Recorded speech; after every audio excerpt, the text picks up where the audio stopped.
Hey guys, welcome to the close, 2 p.m. That means 2 hours to go in what has been quite the trading session. U.S. President Biden now taking some questions during this press conference right now, which he doesn't typically do at these. So just stand by as far as market moves are concerned. But for the most part, a positive response to these latest comments from U.S. President Biden on this Russian-Ukraine situation. We have rebounded, obviously, off the lows we saw early this morning and in the pre-market. Not quite back to positive for the S&P, but 0.78 or 0.68, I should say, for the S&P. The Dow still 1.3 to the downside. It is tech that is leading right now. 0.73 for the NASDAQ, back in positive territory, trying to extend those gains currently. TSX here in Toronto still negative. Same story with Brazil. Oil, remember, this was 6%. 6% at one point this morning, all the way back to just 3.3% in positive territory. Still 3%. To the downside for both Bitcoin and Ethereum, both off the lows as well. So moving in the right direction. Let's figure out how. Right now, it is tech, as I said, that's leading back to the upside. This is the tech sector down here outside of EPAM, NTAP, STX, and WDC. HPE here as well, down 4%. Everything else pretty much back to positive territory, led by some of the semiconductors, software names, all very strong at this point as well. If you remember this morning, Moderna reported. Moderna now up 12% on a day like this. Absolutely crazy. Biogen to the downside there, 4% in negative territory. WST, healthcare stocks, or healthcare equipment stocks, I should say, also in positive territory. There's a little bit of strength coming through in the consumer discretionary names. Durable goods makers, Under Armour here, Lennar is here, Etsy as well, all back in positive territory, along with the big one there, Amazon, up 2.5% today. Travel names still very weak. Cruise lines led things to the downside right out of the gate this morning.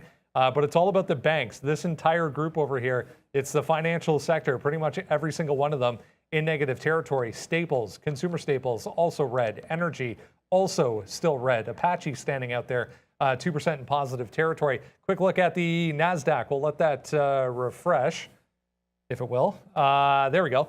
And give you a different look here. Nicely positive for software names. Some of the healthcare group, as I mentioned, Moderna leading, Booking.com, PDD, Chinese stocks actually with a big bounce today. It's worth noting after that Alibaba earnings report early on this morning. But that gives you an idea of what we're dealing with. 2 hours to go, as we said, in the trading session. We'll take you through a few of the ideas we were talking about if you joined us in the pre-market this morning at 8:30.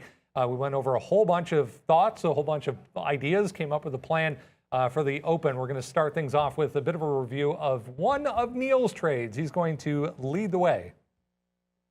Hey, we're going to talk about Alibaba, as we were talking earlier. Look, they had the earnings report. It was their slowest revenue growth in 8 years, since 2014. Big disappointment. You came in today, of course, with everything gapping down. So that's your context, right? I was saying to myself, 100 feels like a trap because you were gapping down into that even dollar range. And right at the open, you were essentially at that 100 level, shorting at the absolute bottom in that situation. Kind of a tough thing to do. But I did want to be on the south side of the trade here, thinking anything that's down on bad earnings and a bad print today, there will be sellers even if it pops. But the problem would be, look at the daily chart. You're in uncharted territories. I like when you're breaking into a new range, right? But you've gapped down into it and trading well below. But I quickly able to identify 108 to 109. Look at that hard bottom on the daily chart. It's been holding since November and bouncing off of that level. So the idea of support turning into resistance, basically have to sit this trade out until it makes a huge pop. The whole time, like right at the open,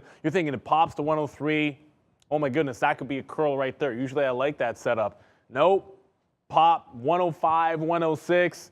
Wait for it, wait for it. You know you're looking that 108, 109 area on the daily. It finally makes the move, gets close to 108, first curl, get our first entry. It touches 108, and then I'm just sitting on the offer trying to get some shares out. And I do make a couple of scalp trades for $1, $1.50 here and there. And the truth of the matter is, even as the market is screaming to the upside in the afternoon, Alibaba is struggling to get above VWAP. So I was holding all the way back for 102s.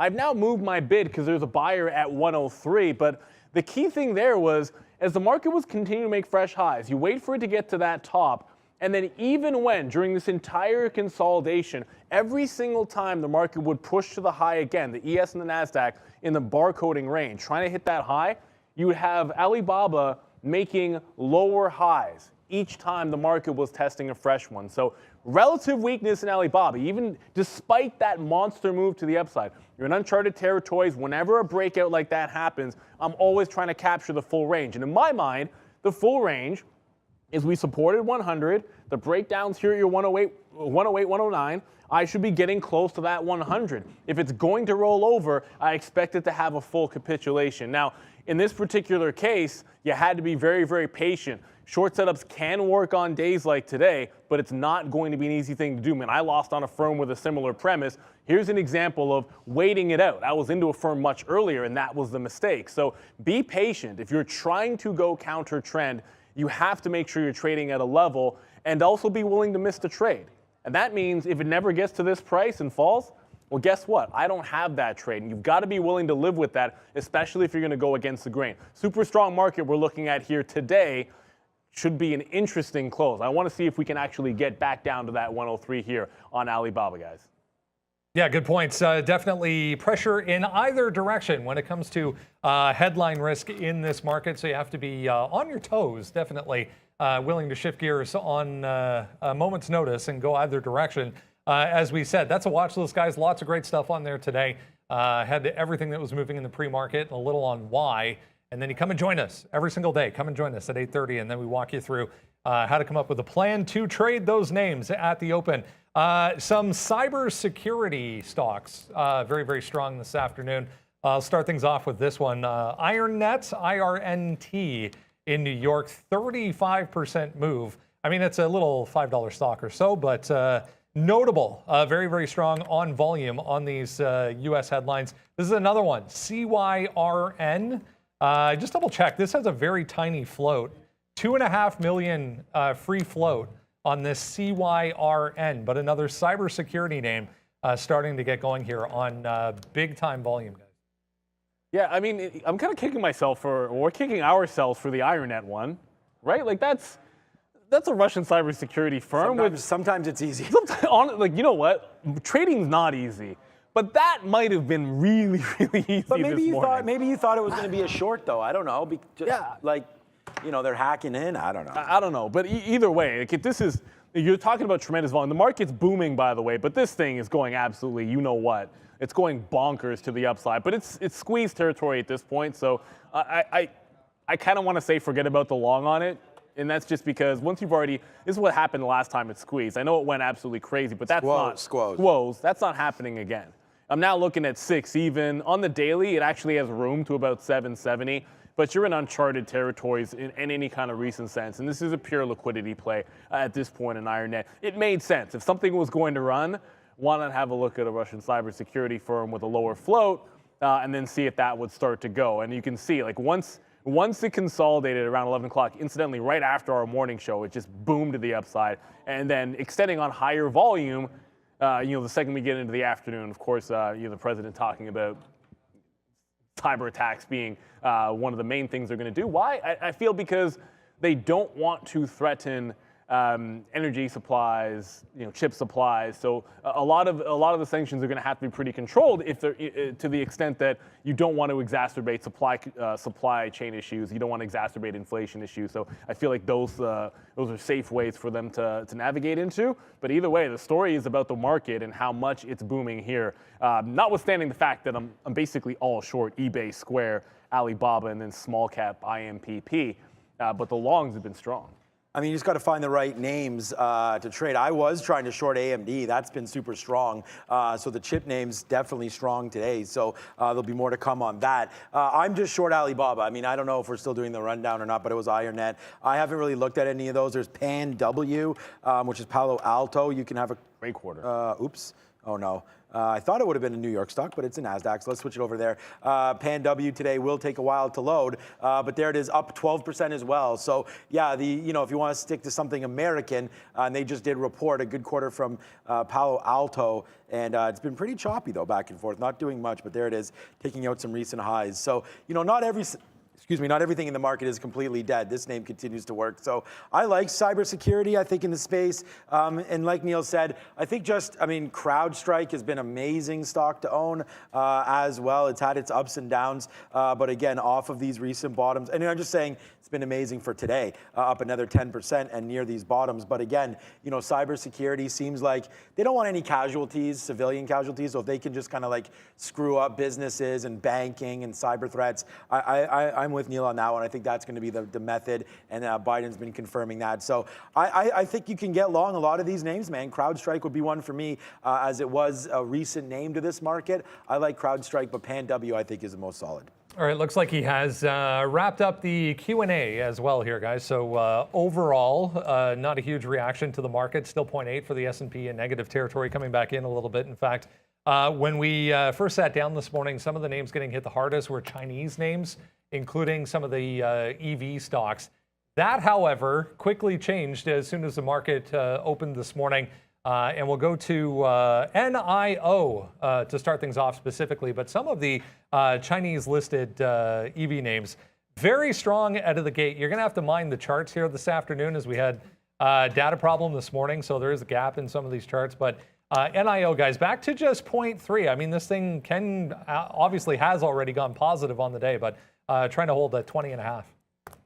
Yeah, it's a bull flagging. I don't know whatever the term is. I know people like those charts, but I guess that's a charting term. But either way, you had the monster gap down. It's flat on the session.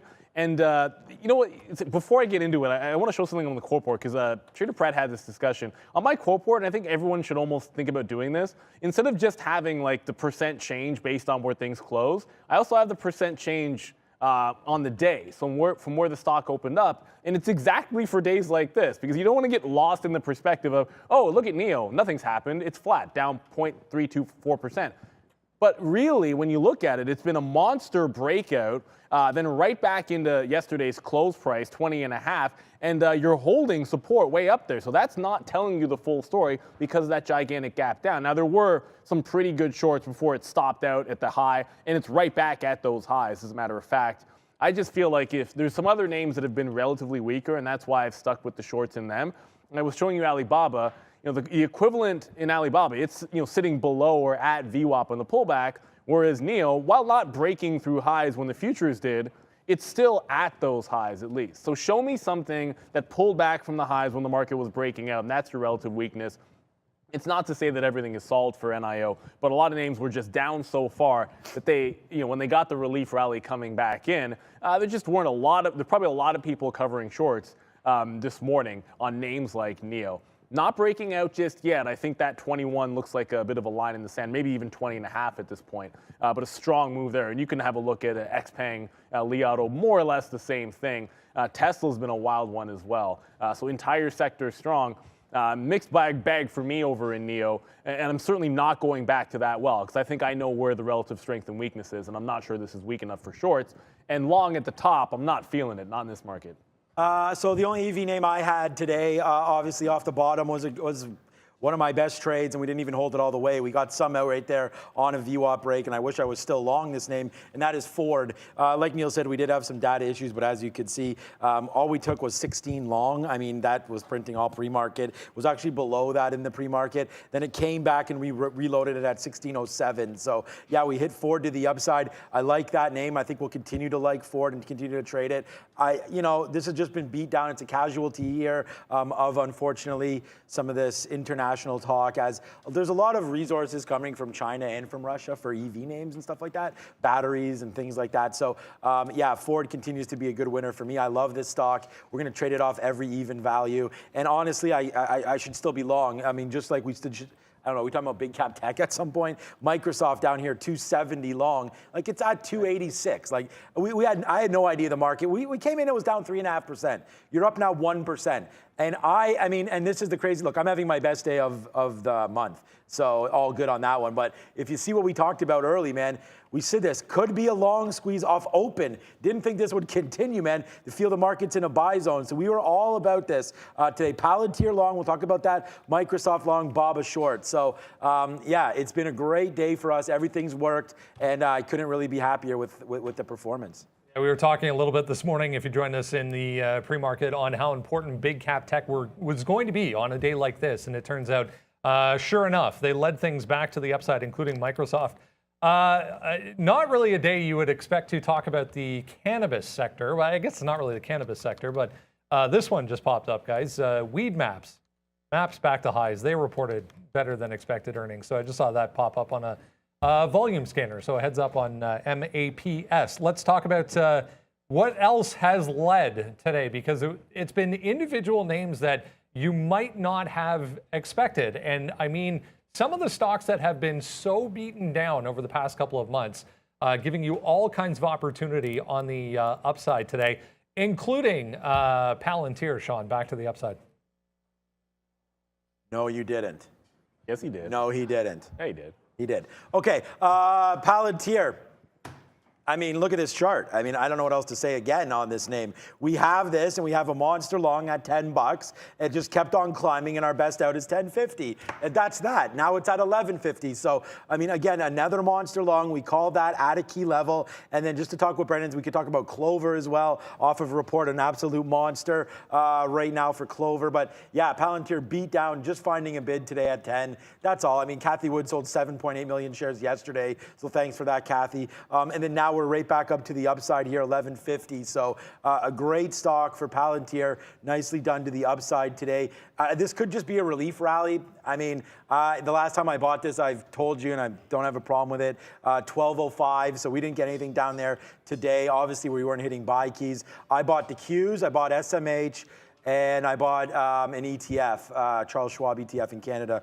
Other than that, man, I mean, nothing bought, but Palantir continues to make a move to the upside. Very choppy in the middle of the day. So again, you know, we're not sitting here putting on trades in the middle of the day. If there's something spicy comes up, we will. But you know, pretty choppy there. And now it's off to the races, 11.50. Possible short here, but again, like, you know, that's the low right there, 11.75. That could be a short coming in for Palantir. But it just, with the momentum in the market, I think it's kind of crazy here to be looking anything short. We obviously talked about for reasons. I mean, we could have done the trade of the day on Microsoft, Palantir, Ford. We just talked about all those monsters, or even Baba as well. But we're going to wait on Alibaba for the short side. Other than that, I think it's just like calm down. Let's do the rundown, and then we'll see what hits. If the market starts to move at all to the downside, then we'll look for some shorts. But right now, it's hard to hunt longs. And look, Clover's the one that you mentioned as well. Like, they actually had a bit of a surprise and not bad earnings and a bit of a bump to the upside. And the issue with that is, I mean, $2, I even said this morning, like, Clover was one I said don't fade something that actually had any kind of a surprise or a beatdown name that had a good report. Like, that's just you're going to get yourself into trouble. Now, I was not greedy. I said the word I used was cheap, in that I felt 2 was going to be a good level, $2 that is. Bounced off the pre-market. I was sitting on the bid, trying to catch like 2s and 3s. You know, you always want that perfect price, right? Like risk less than 5 cents on the trade. It comes down to 208, and it's been going up ever since. Now, it has made a bit of a top, and I said this morning 250 would be that level. If I can zoom, hopefully this will work. Yeah, there we go. If I can zoom out there, 250 I thought would be that pretty key level on the 15-minute. I thought if it got there and chopped around, that would be a reversal happen. But at this point, like Sean said, like I'm only sitting in shorts that I've been in off levels that are working. Like, I'm not looking to add to anything. And someone asked me about a firm, and I said, nah, I don't know about putting extra risk on at the top on a short. Like, the ones that are working, we're holding on to, and we have the stops, but not jumping into anything else at this particular point. And that would include Clover at that 250 level. It's just been so strong at this point. Like, maybe this is a one-day thing, but a lot of these names have so much room before, you know, this is even meaningful of a bounce for them. Like, if Clover went from 2 to 4, like, that would still be essentially nothing, right? Like, the stock was at 30. This was at $11 in September. When it rolled over in November, this was at $8. So it's impressive to be up 17%, but you put it into perspective, you're still shorting at the absolute bottom on this. As a day trade, it's fine if you can find your levels, but you know, overall, this is still trying to find its legs and bouncing, and this could just be that bit where the shorts have said, hey, all this has been working, and now it's time to jam those profits because we got that big catalyst that gapped it down. Let's run to the exit. Commenting almost jokingly yesterday, if you joined us, about the earnings board yesterday and how all the names on that earnings board were pretty beaten down. Nikola, Clover, there was Hertz as well, all back to the upside today. So even the beaten down stocks get a bounce day once in a while. We mentioned BABA there at the top, but just popping back up right on cue here, guys, on decent volume, back to that last high there. Trying to test 106 now, back to the upside again for Alibaba. Yeah, so I'll talk about it. Neil talked about it a little bit earlier. Yeah, so Alibaba, not a great report for Alibaba, obviously talking about increased competition. And then you come in today and yeah, I mean, the chart's going to look silly because we came from all the way down here, 100, all the way up, and then we started shorting and just cashing it out. Shorting all these, 107.50 a bunch of times. It breaks once on some kind of a market order that ripped up to the upside right now. But we're just going to go short again. And it's not a big position. I'm actually waiting for it to get back into this area, 107, 107.50. It looks like it's drifting up there, so hopefully we're able to catch that. But that's what we're looking at right here, 107, 107.50 to short Alibaba. Not much to talk about. It's made a big move. It's down 30% this week alone. Today's helping because it was, well, I mean, when it was at what, $100, it was down 30%. We were just last Friday at 129, so that's what we're talking about. Downside here on Alibaba. If the market fails, which I'm not sure it's going to, Alibaba definitely makes the move back down. So that's what we're looking at. This is a 1-minute chart. We can look at a 20-minute.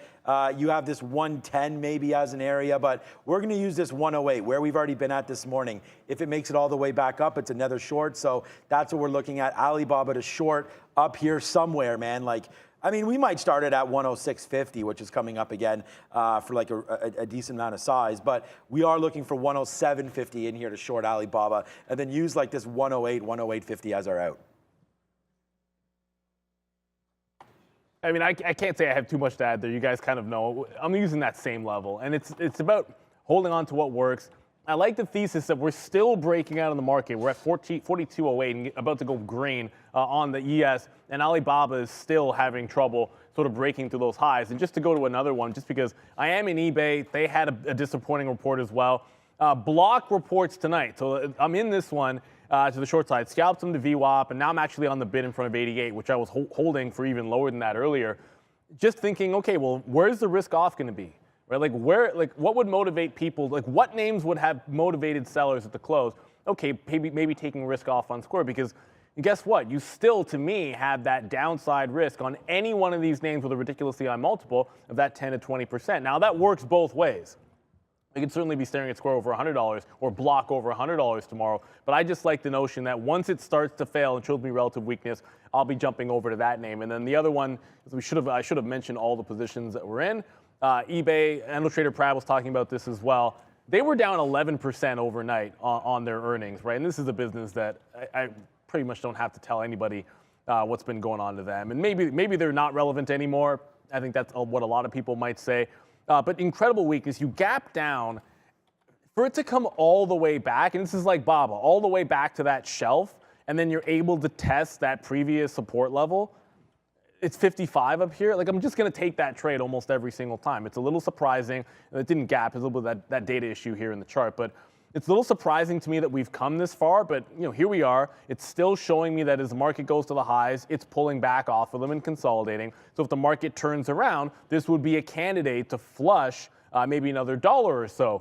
And, show me something that's not at the highs when the market keeps pressing them. And then that's going to be your relative weakness, regardless of what it's done to that point. All right, travel names were on watch this morning as well. Among the worst off in the pre-market, under pressure with the overall market selling off as well. But NCLH, I mean, we can look at any of the cruise lines because they all look pretty much the same. NCLH back to session high, still down 2.4, but they reported pre-market worse than expected results for them. Again, mind the gap in the charts, guys. We had data issue if you're just joining us a little late here this afternoon, so there will be a gap in some charts. But 2.3 here for Norwegian, CCL, RCL, all looking fairly similar. Any of the airlines under pressure, but all kind of back to session highs or thereabouts at this point. Yeah, and I think the way to think about the travel is, so okay, at this point you've had this event. I think we're back to maybe thinking about where are we at with COVID, which is trending in the right direction. And where are we at with raising rates and that kind of nonsense. So valuation is going to matter. Now, the reason I liked NCLH to the short side and said if you want to hunt for the longs, go somewhere else. is because NCLH specifically had the earnings plays. And it's relatively simple. I wish there was a more exciting chart to show you, but I was short off the open on the initial pop. I got one leg out when it tested the opening range bottom.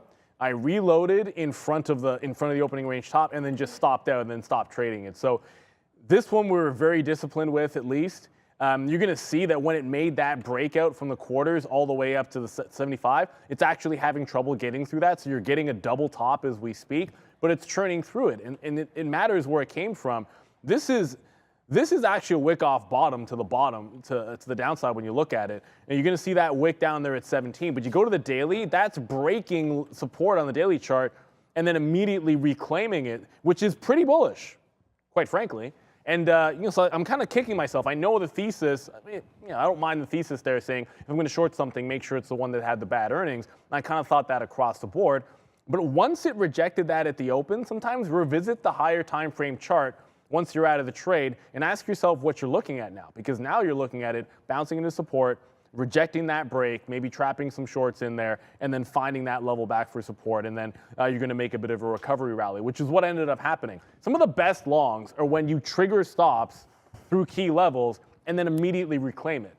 Because you've got longs that have come out of it, and then suddenly on the way up, there's less people selling. You've got shorts that are trapped when it broke that level, and then they have to buy, which creates more of a vacuum to the upside. So you've got those two things working for you when you get that wick bottom. All right.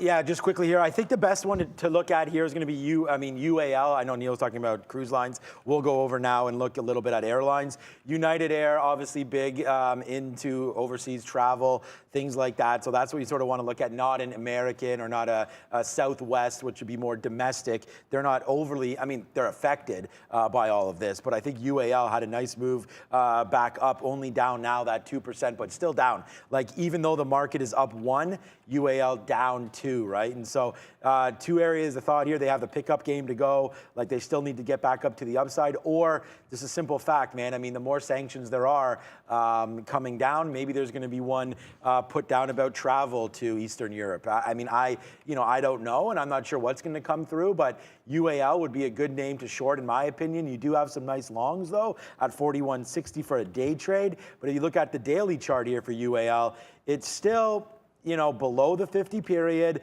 still below the 200 period. So UAL has a lot of work to do here. And I'm not overly concerned about this. I'd be short until it breaks above 45, which is the 50 period moving average. So I'd be short UAL, get long if you can down here, 38, 39, but I'm short it as long as we're below this 50 period moving average. I don't really love the airlines with this current environment. Especially, inflation too. If that's still out of control, airline tickets are kind of, besides business, they're still a leisure cost, I guess. People traveling to vacation, to do various things like that. And obviously, if your dollar doesn't travel as much, then you may not be going on said vacation. So I would watch out for UAL. It's the name that I'd short out of all the airlines. All right, let's see what happens coming up, again, the first or second week of March, guys, where we'll get not only the next reading on inflation, which is the 10th, by the way, so March 10th, mark that down, is the next reading on inflation. We'll also get the Fed meeting and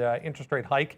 I believe it's the 15th. So 10th is inflation, then 15th of March is going to be the interest rate hike.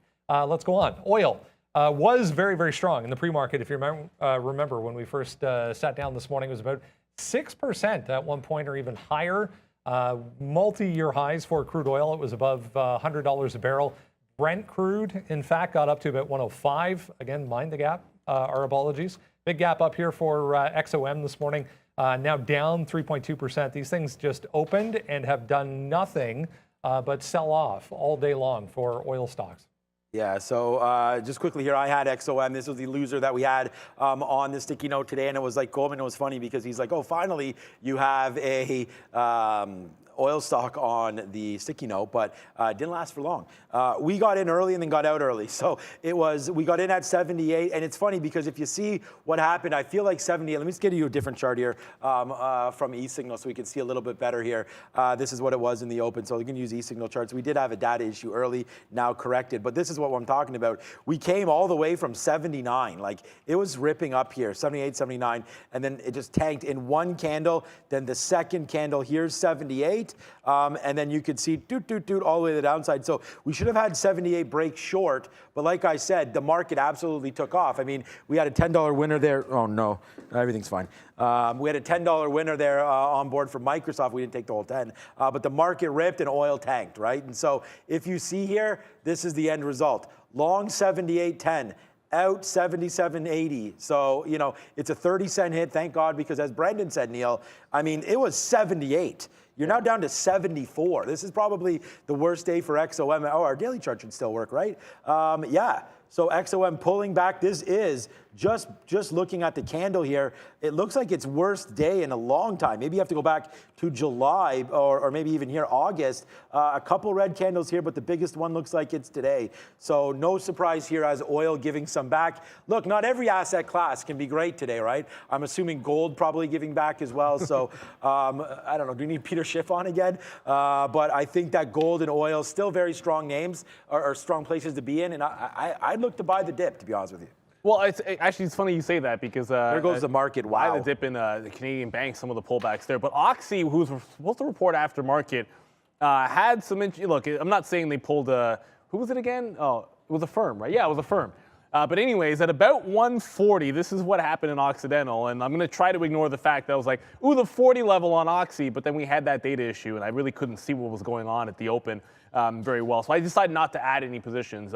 Short through 40 would have made some sense, but Oxy went absolutely haywire just after 145, made a top clear at that one in front of 40, yeah. So they're supposed to report after market. Looks like the numbers came out. They did. Yeah, the numbers came out early. So I'm saying they didn't pull in a firm because a firm was a little bit of a different story. Like they put out this stupid tweet, and then they were like, oh crap, we gave a little bit of the numbers, let's get out the rest. Whereas this is a bit of a different story. So anyways, Oxy looks like they're out, so you can take them off the board anticipating earnings coming through. But they're now settled back down to the downside. So that's much like XOM. This is their biggest down day since, I mean, there was that top here back in about June. So it is what it is, and you're going to have a bit of a pullback, but still the chart is pretty impressive, right? Like you're still well northbound here and not that far off of those highs. But Oxy early report, that was a volume spike. And there goes Square, or Block, I should say. Block, that's a daily. Breaking back above 90, so I had the break-even stop. Been holding on to this one since 11.24. We could have taken some bigger gains here, but once I've scalped it out, going back to the well with some of the theses. It's just try to give it more room to run here.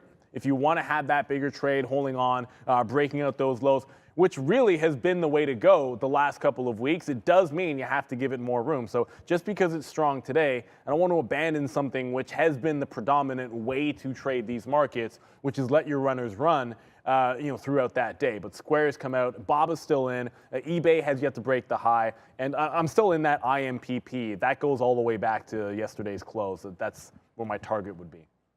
Yeah, I can show you a couple things here, guys, for Occidental. So here's February 24th. There we go.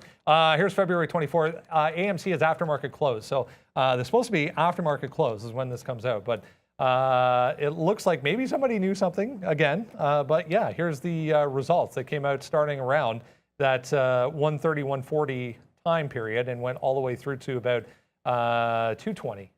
So just 10 minutes ago or so. But yeah, decent report for Occidental, so all kinds of volume to contend with for them. All right, let's do frustrating stocks here because, I mean, it was not a day that we've seen for quite some time where you get such a gap down, so much negativity in the pre-market, and then a lot of strength right out of the gate as soon as the market opened. So you had to be really quick and understand what was happening right out of the gate this morning, or you might have gotten a little bit frustrated today, guys.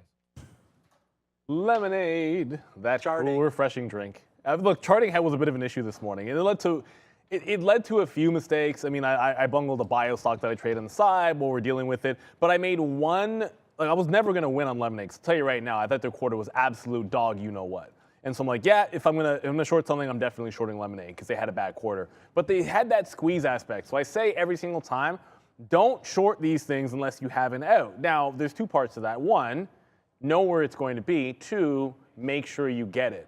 And the one misstep that I made was having that initial 20 stop and then thinking that I had it in, and while we were sort of managing the data issues, I didn't double, triple check it at that time. And then when it broke through, I missed that stop. When I re-engaged a short, then we have the tight stops again. When I got back into it in the consolidation, we maintained the tight stops. But it's that initial push and then giving it the extra dollar. That's why it's going to be my worst stock today. So, I don't mind going against the grain on this. It's a very similar idea as Alibaba. But sometimes when it's got that, what's the word I want to use? It's got that squeeze aspect to it, or when it's been so beaten down, a lot of times there's just so much room for it to run. Now, in the grand scheme of things, it's barely moved today. But obviously, getting flat after being down, I think it was like 20-something%, that's a pretty gigantic intraday move. I don't think fundamentally anything has changed here. Like I said, the quarter was absolutely terrible. And to be truthful, if you look at the daily chart and zoom in, it's nowhere close to the last shelf that it had, which was about $25, $26. And that's sort of the other aspect of it. Like I'm not back into it, and it's because it's not at that 25 or 26. It gets there, and that's a little bit easier to jump back into the name. But miss one stop, and that's all it really takes, especially at 9:30. And I mentioned this to one of our traders that's back on the floor. Sometimes that 9:30 trade, you can scale back or just not be in as many names, or if you're brand new, just sit it out on days like today because the whipsaw action is absolutely nuts. You miss one level or miss one entry point, whatever it might be, and the stock's going to move a ton because liquidity is at a premium at 9:30 on a day like today. Still some volume coming through, guys, on cybersecurity names. It's worth mentioning here. The CYRN now 180% to the upside. Just tagged 650 there. Can we throw that up, guys? Let's stand by. There we go. Thanks. 650, decent level there. It looks like a whole bunch of volume went off as it broke 650 right back below. But 180% here again. Cybersecurity name. 2.5 million shares on the float for CYRN. Few people talking about that one. Oh my goodness, there's so many of these. Yeah, there's so many. I mean, we have no idea about that. My frustrating stock, and I know I mentioned the charts, but I think it was just Microsoft. We had this one at 270 on the pre-market, and it was just, decent position, but not a huge one. And then it just took off. We wound up taking $5, and then obviously now it's $19 in the money. So my frustration is just not believing in this market move. And I mean, that's a good one. That is what that is, and it's going to be Microsoft for me. But that was what CYRN. This is nuts, man. Let's have a quick look at this one. Yeah, some of these stocks, like we say, come on, son. They just keep on going to the upside. I mean, there's that INDO as well. CYRN today up 188%. Wow. Yeah, there it goes. It was literally zero, 22 cents. On the 9th, what day is it today? The 24th, and then now today it's 6. So 22 cents to $6. If you're not selling this thing right now, then it's a hard pass. You know what the high is? What's that? $6.66. Yeah, I see that right here. So, you know what? You got to sell this name. I mean, if you're in it, that's fine. I don't really understand some of these catalysts that are behind this stock. So, for me, it's a big time sell, no matter where you're long this name. If you're long anywhere, I mean, it just started to go today and just started to go right now. So anything long in this name, I think, is a win and must be taken. So you're at day's high here. You can wait to see if it takes out that 666 again. Nothing wrong with that. We may do that, but I would definitely put a stop order in breaking through 595. If you're long this name, you don't want this thing to break back through 6 because it could halt again and come right back to 4. So for me, a hard puff pass on CYRN. Well, I might want to short it. A lot of volatility in the market. That means a lot of opportunity in the market, and a lot of people thinking, okay, is now the time to buy? We're going to give you a few ideas, guys, on a few individual names that could be setting up, and it's about time to maybe get involved again. Absolutely. Look, obviously, we're speaking today when there's a monster rally after the events in the Ukraine, and we're getting a big bounce back. Overall, we're still dealing with inflation. You're still dealing with the Fed, and we're still watching out for what happens with regards to how many rate hikes they do in the balance sheet and all of that good stuff. But let's identify a few names that are at least getting to some areas where you might make a bit of a bounce. And I want to see what's really strong today and why. One name we're going to talk about here, and I like that chip sector because pretty much across the board, all the chips had great earnings. We understand that if you're going to pick something that's going to be at the forefront of the economy, the world economy in the next 5 to 10 years or going even further than that, okay, we understand the chip space is going to be at that forefront, and we like some of these names. Now, AMD in particular is at a double bottom off of 100. That's a nice round psychological number. The other thing to look at is, their 4P, still expensive, right? But it got down to that 30 range. Now, I'd love it if it got back under 30, but beggars can't be choosers all the time. But that's getting to that point where, okay, well, that's where it gets a little more comfortable for people. The other thing you have, and this just broke today again, is above that 200 period. So double bottom at that 100, trying to get back above that 200 period moving average, which reclaiming it would be a great sign. Even if it does not, you still have the cover of that 100 level, which has been very good support here for AMD. And if it were to break that, once it gets below that 30 PE, which is what would happen below 100, the forward PE anyways, it's going to become a good buy. So you add that all up, you know that this is going to be a strong part of the global economy in the next 5 to 10 years, and a name that you're going to want to be in. You have some support forming. You also have it breaking back above a major average. I like all of those signs here for an AMD. All right, my pick, I love AMD. I probably would have taken it if you didn't, but I'm not going to go with NVIDIA or anything like that, but I definitely like the chip sector. How about this name, man? Let's go over to Airbnb. Airbnb had a monster quarter, and they not only that, but they're also stated that they have more bookings now than they did even pre-pandemic. So I feel like Airbnb here coming back into this one, like Neil said, today you're up 4 or 5%. But, down into here, we've already seen it bounce off a couple times, 135, 140. I just think with the, and again, with the reopening of travel, people being a little more confident in traveling, we have to get past the war right now or whatever's happening in Russia and Ukraine. Once that's through, I really think Airbnb will work to the upside. They don't make money. Well, we'll see, but they're no PE yet. 73 is their current PE, so it's not a great name here as far as value stock, but I just like the chance for this stock to get back to highs. It's not too far away. We were just there at 194 a week ago. It's gotten hit the last couple days as the NASDAQ's gotten hit, and then today, a nice little move back up. So for me, I like Airbnb. I think if you're going to take a swing on something that you're not going to really regret, like I don't think this goes down too much lower. These bottoms here of 135 were very close. It's bounced off a couple times. So I don't really see catalysts to the downside here for Airbnb. Of course, unless there's another round of COVID or something and people do get a little scared to return back to vacationing. But for me, I like Airbnb, a new name to the market and one that can run. And travel would be nice at this point in time. I think anyone would agree on that. I'm going to go to the retail group, guys, and I'm going to talk a little bit about one that has come in nearly 30%, and that is Home Depot. Ooh. Back at a huge level right now. HD all the way back here to 300, almost on the number this morning. And that does nothing but just go straight back to the upside. Got killed on earnings, if you remember, going back a week ago or so. But you can see 28's tough to see, but you can see 28% from top to where we were at the open this morning. So a huge pull in for Home Depot. Yes, interest rates are going up. Yes, the cost of borrowing is going to go up. That doesn't mean that people are not going to be working on their homes constantly. So there we go. A few ideas for stocks that might be setting up at this point in time with the market continuing to sell off.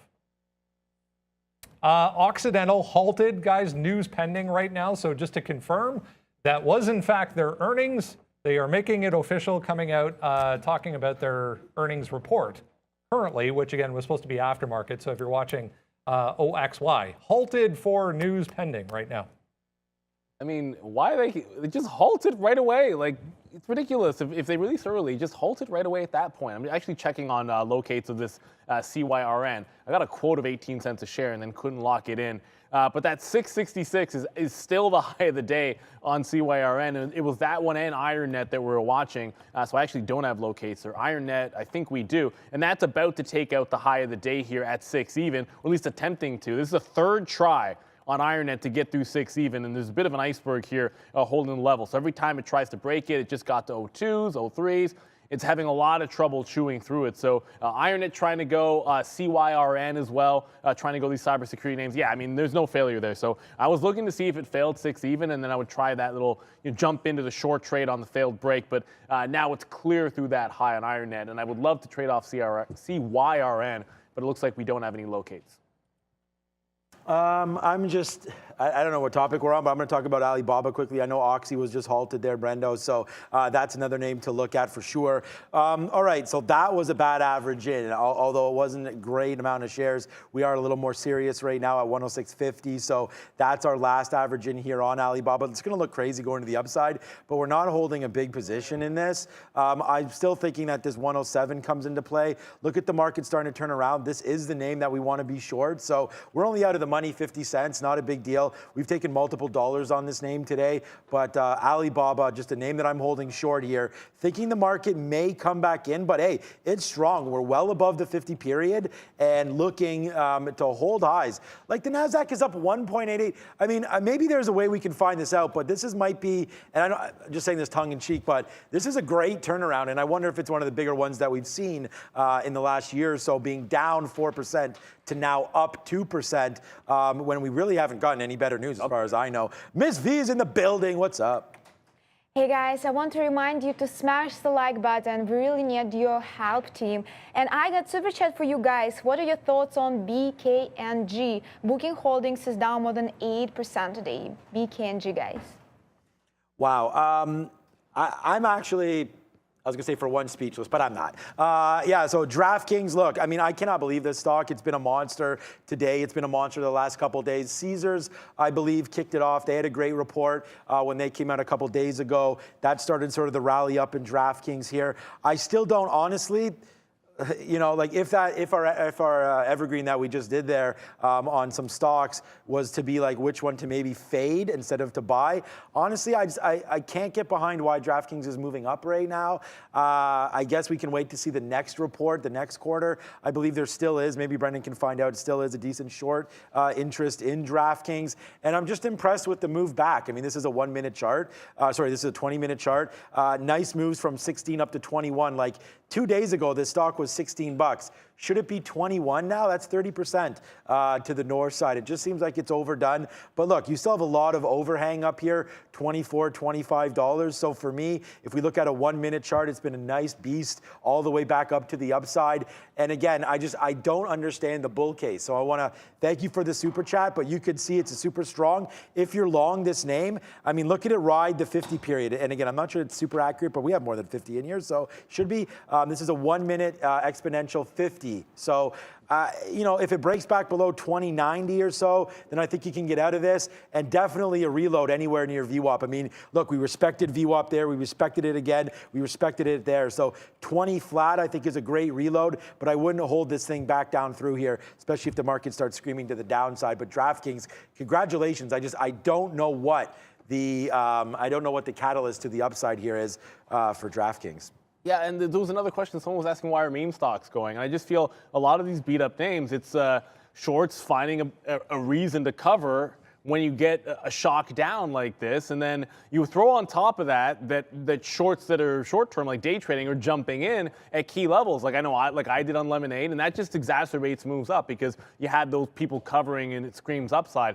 By the way, IronNet did make the fail at 6 even, so it broke 6. You got your nice wick off top there, goes to 617. Once it got back below, I grabbed some 96s. I grabbed some 596, 597. This first consolidation at 577 or so, about 20 cents in the money. That's about 1-to-1. So I'm going to try to get some shares out there. Then we'll look to the next cluster at 550 and then down towards VWAP. Had to choose IronNet because CYRN we didn't have any locates on, right? So look, I like this one a little bit better because it gave you like just a parabolic top, the lower consolidation. It was already sort of working there. You didn't have to worry about waiting for it to make move. It had already made that move. But there were no locates. That's probably one of the reasons why it's even coming down the way that it is. But it's IronNet that I am in instead of CYRN. Similar names, like you're just cybersecurity names that have very low floats that are running to the upside. So I'm in IronNet. By the way, Tesla grinding towards the top, like 780. There's a nice consolidation at the top. Tesla looking to try to maybe break out.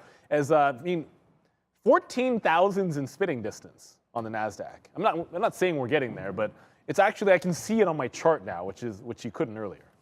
Let me correct it. I do see in the chat here that it's booking.com, not draft. It was BKN. Oh, no way. Off the report. So they reported yesterday. So apologize. Sometimes mishear what Ms. V says, or I just go right to DraftKings all the time. So yeah, so bookings again. I don't know why they're down. I mean, I was just looking at their numbers here. Revenue $3 billion versus 2.9. That's better than expected. EPS great. $14.94 versus $12.73. So very surprised that Booking.com is actually down that 8% today. Obviously, something to do with travel. We've talked over and over about the travel names and what's going on there, especially with airlines and whatnot. But I like Booking. I mean, I can't see it's four. I was just looking here. 4 quarters. Their first profit here swung to profit in Q4. So Booking.com, big time. It's Booking Holdings, but a big time movement for them. I like the stock, and maybe Brendan has something. We're going to talk some options. It's a perfect day, I would say, to talk some options and some ideas on how to kind of position yourself properly in a marketplace like this. Danielle Shay is VP of Options at Simpler Trading and joins us once again on the show. Great to have you, as always, Danielle. Welcome. It's always good to be back. It's a fun day if you're a trader. If you are an investor, maybe not so much. Again, we're back to January lows, or if you were looking at the market in the pre-market this morning, below that. I had a lot of questions between last week and this week on how are you positioning yourself properly to protect yourself from this headline risk and this volatility that we're seeing right now. And so A, and then B, is there a way right now, or is it too late to try and figure something out along those lines? Well, so currently right now, I think the most important thing is to have short dated positions on. I mean, I'm day trading a lot more than I normally would, instead of holding swing trades for 2 to 3 weeks at a time. So definitely want to focus on, getting in, getting out during the middle of the day, doing things like focusing on index futures.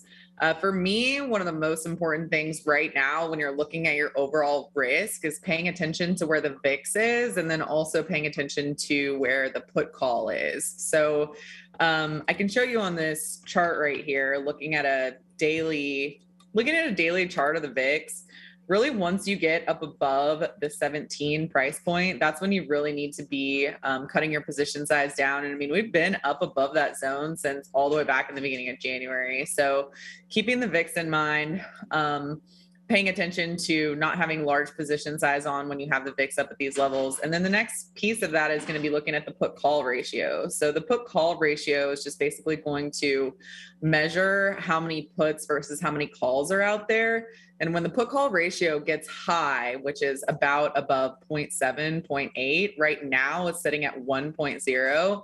That means that there's so many shorts in the market. So you have to be very, very careful being short when the put call ratio is that high, because you can get a situation like this where you have a positive catalyst and the market rips higher. So that's something that I would pay attention to. And then what was your third question, which was what can you do right now? Along those lines, but before we get there, that brought up another point, and Yeah. I mean, great information, but it's very common, I guess, for investors, especially on the retail side of things, to see the red numbers over and over and over and over again for a week or two, and then get to a point where they're saying, "Oh my God, I have to do something." But what you're saying is so important in the sense that when the amount of shorts that are in the market gets to a point where it's so high, that's when you get those very, very violent retracements back in. So when we get the covering and we start to get some of that short covering happening is when you get that rally. But yeah, if we were to do something right now, which direction would it be, and how would you go about doing that? So for me personally, I would go with the momentum. I'm a momentum trader. I've been waiting for a short squeeze. Right now, it's this interesting situation where the stage is set. It needs to have a little bit more momentum. I mean, I'm looking at the NASDAQ right here on my charts. And yes, I mean, we've had a major reversal today. Yes, we're up 2%. But a lot of that was kind of just going into Biden's speech and then post speech. So what we really need to see is follow through overnight. And we don't know if that's going to happen yet. So right now, what I would primarily focus on the relative strength winners while people get squeezed out of their shorts at the lows, because you're absolutely right. That's exactly what happens. Everybody always wants to get short at the lows. And if you can look at the put call ratio and you can see that beforehand, you can kind of snap yourself out of it. But I would focus on the relative strength winners. That's going to be Microsoft, AMD, NVIDIA, Tesla. Trade those to the upside until momentum wanes. Could be today, could be tomorrow, could be Monday. And at that point, that's when you want to look to get short. Talked a little bit about the energy group the last time you were on. I want to get your thoughts on the defensive stocks, because it's only around these geopolitical type events where we get, the Lockheed Martins of the world making moves that you don't typically see in stocks like that. So a lot of people kind of shifting their focus quickly over to this group. Is there, one or two names maybe that you're keeping your eye on, and how would you go about playing that group? So, I like looking at the defense sector right here. You do always have the headline risk, buy the rumor, sell the news type situation. But when you're looking at Lockheed Martin in particular, this is a good setup. I like the chart pattern. I like the swing trade setup. You've got a nice bullish trend. You have this consolidation right here, which is called the squeeze, that's likely to break out. You have volume that's trading higher. So for me personally, as a swing trader, what I would do is I would target this upper head extension, which is right at about 405. So I do like Lockheed. I think you could probably day trade it as well. I don't know if it has enough momentum on an intraday basis to do that, but at the very minimum, you could trade it on a swing basis up into 405. And it's interesting how some of these stocks, come and go as these headlines almost come and go. But that's a great transition. I don't know if you're watching this Oxy move, but Occidental reporting, mid-afternoon, typical these days anyways. But Oxy's back open, guys, if you're wondering. Let's discuss the overall market here, Danielle, because it's an interesting point. We got below 4,200 on the S&P yesterday. Some significant levels on the NASDAQ being taken out once again. Give us the lay of the land, from your point of view here. What are you looking at, and what do you think is still important as far as support is concerned? So, I think that the market's just incredibly weak here. I really think that the only thing that's going to bring it higher at this point is going to be a short squeeze, just because there are so many people that are short. The way that the market's traded over the course of the past several weeks, every single little gap higher, every single moment where you thought maybe you could buy it, it faded. And so I do think that the market's very weak. Sentiment is weak. I think that on these rallies, we do need to be looking for areas where we can short, because there's been no follow through. But at the same time, there's no problem with trading a little bit of a short squeeze higher. When you're looking at the indexes right here, my key zone was 4,200 in the S&P. That broke overnight. That would bring my next area of support to 4,100 and then 4,000. If we reverse on this news, which I think is pretty likely, then I would especially focus on 4,000 in the S&P and 13,000 in the NASDAQ, because those are basically the last lines in the sand that if those go, the whole thing's going to just cascade lower. It looks like. Hey, Danielle, how's it going? Good, how are you? Are we surviving this market or what? So far, so good. We're trying. I saw a tweet that you put out yesterday. It's about JP Morgan, and great call. First of all, congratulations. It did make a nice move to the downside. I have the daily chart up here, and I know that you had a chart that you tweeted out as well. Maybe you have that up, but I just wanted to ask you what set up on JP Morgan specifically that you really did like. I see we got a little bit of crossing happening here on some moving averages, the 50 and the 200. But yeah, nice call all the way to the downside. Was this maybe a little bit to do with the war itself, or I guess the invasion? I shouldn't really call it the war yet, but what set this up? Congratulations. In JP Morgan right now below some of these levels, and it's not, I saw Goldman Sachs, not really the same thing. It's just a great move here on JP Morgan. So, honestly, what I do with my top-down analysis is I just start with sectors. And so I look for major sectors that look like they're going to roll over. Started off with XLF. And, it's so weird because I love JP Morgan. I normally always go long, right? But when I was looking at XLF, the main thing that I noticed was that it was clinging to the 200 simple on the daily chart. And that is one of my favorite areas to short. Whenever a stock is hanging on that 200 simple, because if it can't hold, then it will just roll over and die. And so the reason why I went to JP Morgan in particular was because if you look at, and if you say, okay, well, XLF is probably going to roll, so which one is going to go with it? That's the one I want to trade. For JP Morgan, the reason why I wanted to short that one was because, I mean, first of all, there's been so much interest in the banks and everybody's been, pushing the banks higher, interest rate situation, and that was going to fade. So there's that, but it's mainly the technical pattern. When you look at this technical pattern here, it made a low on January 24th, and then it rallied into resistance at the 50 simple. This ticker was not able to get through the $155 price point, and it spent almost a week and a half underneath that area of resistance, and it was consolidating. And so I was looking at XLF and thinking, okay, I think XLF is going to fall off the cliff. I'm going to go with JP Morgan because it rallied up into resistance, and I think it's just going to roll over. And then it pulling back in. Great chart there on JP Morgan. But do you just use technicals like you were just doing there? Or when you said you thought XLF was going to fall off the cliff, what was that just based on the fact that banks have been holding up half decent here? Has it something to do with the money supply and going through oil and things like that? What was it, just a simple technical setup, or do you sometimes look a little more macro as well? So, it's honestly really interesting how I learned and how I was trained. I got into the stock market not understanding anything at all about the macro story. I mean, zero, I'm telling you. And I was trained very technical. I do a lot of Fibonacci. I look for squeezes, which are just basically consolidation breakouts. And then as I got further into my career, that's when I really started studying macro. So honestly, at this point, I do a combination of everything. I will usually like to look at what I call the 5-star setup, which is something that has a combination of everything. It has the technicals. So we're in a downtrend. We have some consolidation that's likely going to break out. I always look for relative strength and weakness. So I want to know out of that sector, which stock is more likely to fall or go higher. I use my Fibonacci for targets, which was how I determined the target on my butterfly. And then the final piece of that is the macro story. So in this case, it wasn't just the macro story. It has to have all of those other components. The macro story in this instance, it really didn't have to do with Russia. It just had to do with the fact that the banks had rallied so significantly. And with the market pulling back as much as it is, we're seeing money flow out of every sector. And that was one sector that got so much attention. People were buying up at the highs. I just felt like it was time for it to roll back over.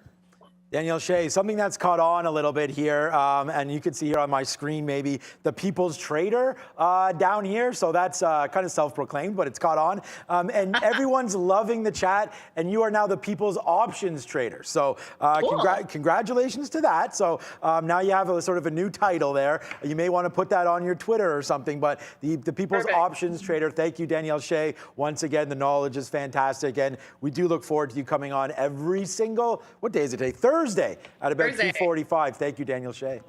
Hey, I look forward to your sticky note. I loved your Microsoft long. That was perfect. And XOM. Well, yeah, thank you so much. But I mean, the point about the Microsoft was, Danielle, I was long at 270. I got out at 275. It's 290 right now. So the People's Trader has to have the People's Diamond Hands at some point as well, because right now I don't have that. But thank you for the compliments on the trade. And again, great trade on the bank as well. I'll throw you back to Brendan. Thanks. I wanted to get your thoughts on big tech as well, Danielle, before we let you go. I know you're busy on Thursday afternoons, but it's Microsoft is obviously one of your favorite. We don't have to cover that. But as far as this group is concerned, we said this morning, if you joined us in the pre-market this morning, it was going to be an important day for this group in that if the market was going to bounce, it would be big tech that would most likely lead the way and kind of give hints as far as how to, look and plan for the day. What are you looking at in this group right now, and how would you go about positioning yourself? So the most important thing that I'm looking for in this group is how far can it retrace? So for example, yes, tech is up right now. The main tickers that I'm always going to look at are going to be Microsoft, Apple, Google, Facebook, Netflix, AMD, and NVIDIA, and Tesla as well. The problem is that even though they're up today and they're looking good, these retracements are so weak. They're barely even rallying back up to the 8 EMA. So something that is dangerous in this situation for traders is you start looking at that and you think, oh my gosh, Microsoft's up 3%, I missed it. And that rally just peters out and dies. So the main thing that I'm looking for in this situation is, yes, it's good that buyers are coming into tech. Yes, it's possible to day trade these on this momentum and on a short squeeze. But don't get confused and think that that's going to mean that the market's going to be at new all-time highs. So you have to take it one day at a time. And if this momentum starts to fade, which I think it likely will, because all of these tickers are under key support except for Apple. Apple's holding on to the 200 simple. It's clinging. It's trying so hard. If Apple can hold the 200 simple, and if the market trades higher for another 2 or 3 days, I would definitely jump on that ticker in particular because I think it's the strongest. But you have to watch these tickers right here because they are going to lead which direction the indexes go. Important time and important levels, I think, right across the board. Danielle Shay, VP of Options at Simpler Trading. We appreciate your time and your information as always. Thanks for doing this.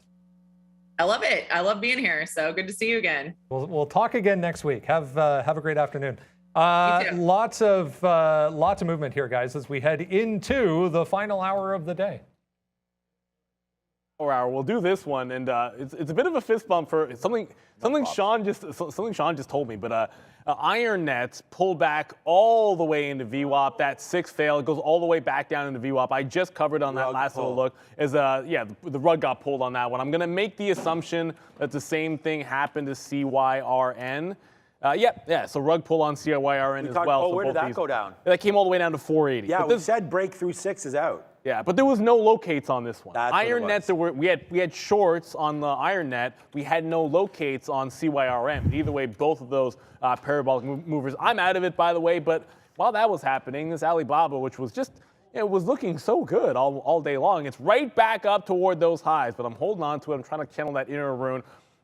If it doesn't take out the top, I don't want to get out of it. We'll see what happens there. But that's a lot. The last thing is this, and then IMPP, because this market is churning to the upside. And someone was asking, how is it that Occidental beats so big, and then they're only like 38, 39? Well, the oil pullback, I think, is the bigger context here today. So it might not matter that they had that impressive beat. It's still, it's come so high. There's profit takers, is my guess. But the NASDAQ is 14. So we're getting really, really close. My other chart's not really, I have a 3-minute up where you couldn't see 14,000. But spitting distance is still here for that monstrous level here on the NASDAQ.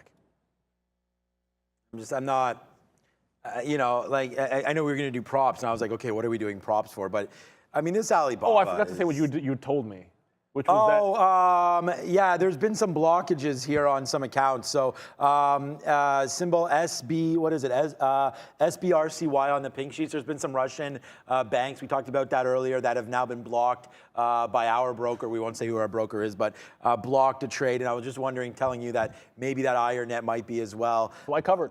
So he covered. So I don't know. Again, I just know that, again, without saying our broker, but we are blocking now some sanctions coming in on some Russian equity right now. So watch out for that. Hopefully there's no sanctions coming in on Alibaba to block me from trading, but I'm almost going to be out of this one. And this is why I'm like, honestly, it's a little bit embarrassing, to be honest with you, because we were waiting for this level to come up, and we just kept averaging in, not believing that, thanks to him, not believing that this was going to keep going straight to the upside.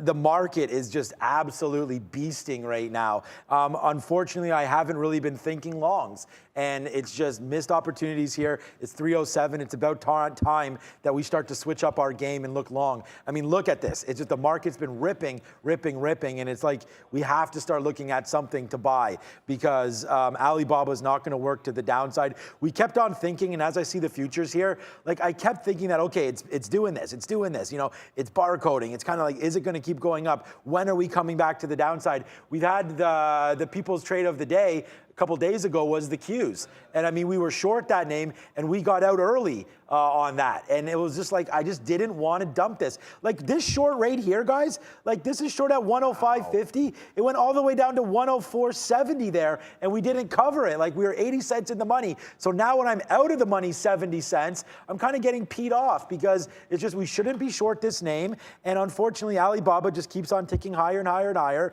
If this comes back down anywhere to like this sort of 50 period, I think it's worth getting some out. I'm short at 106.73 here. I'm going to put a bid at 107 flat to take out some pressure, and then maybe we get a tank back in. What's up, B?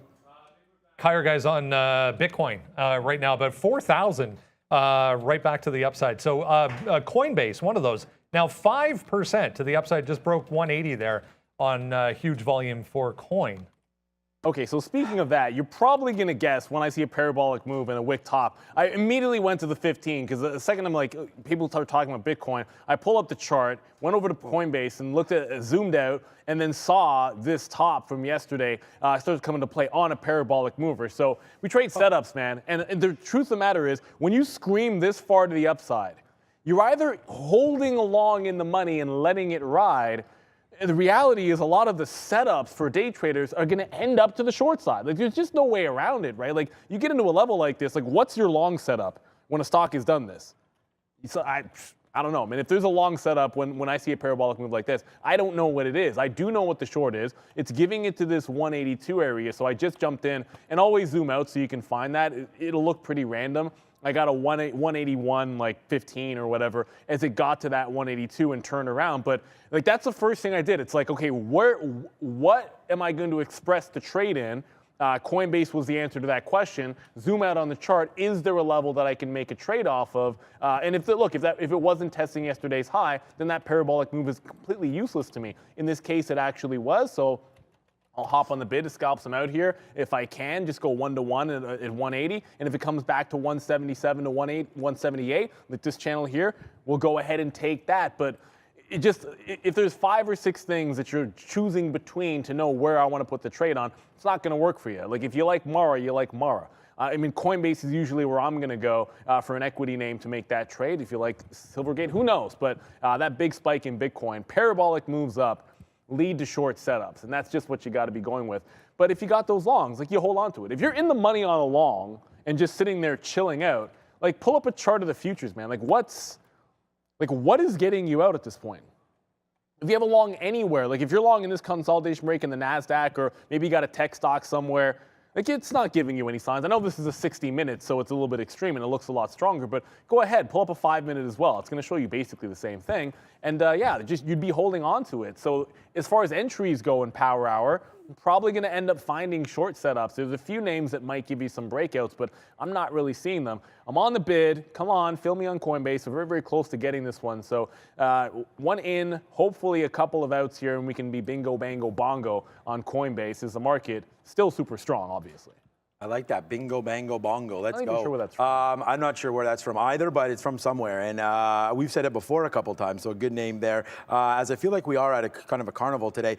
There's an out on Alibaba. We talked about that we would do it, so we did it exactly that. 107.07 or so. Out some of Alibaba right there. Wanted just to take away some pressure. We understand that we did sort of screw that one up on the short side and just should have been very, very patient, like Neil was right there with Coinbase. So, I mean, a good look on that price that you have there, and yeah, just should have been hit by me, and it wasn't. So Alibaba there should have been patient, and then we'd only have this tick, and then we'd be laughing. But right now, unfortunately, Alibaba continues its move up right here. But if the market gives up the ghost, which who knows, man, it could be close to doing that right now, coming back in, taking down this 50 period, then it's see you later. Alligator, we know where that's from. Well, actually, I don't. I don't know, Sesame Street? I don't know where it's from. But then I think the market is toast. So let's wait to see if the market gives this up. It's NASDAQ 13,760. That goes, and I think we go to the downside again pretty badly. So we'll have to wait for that to happen, and then we're going to short and hold on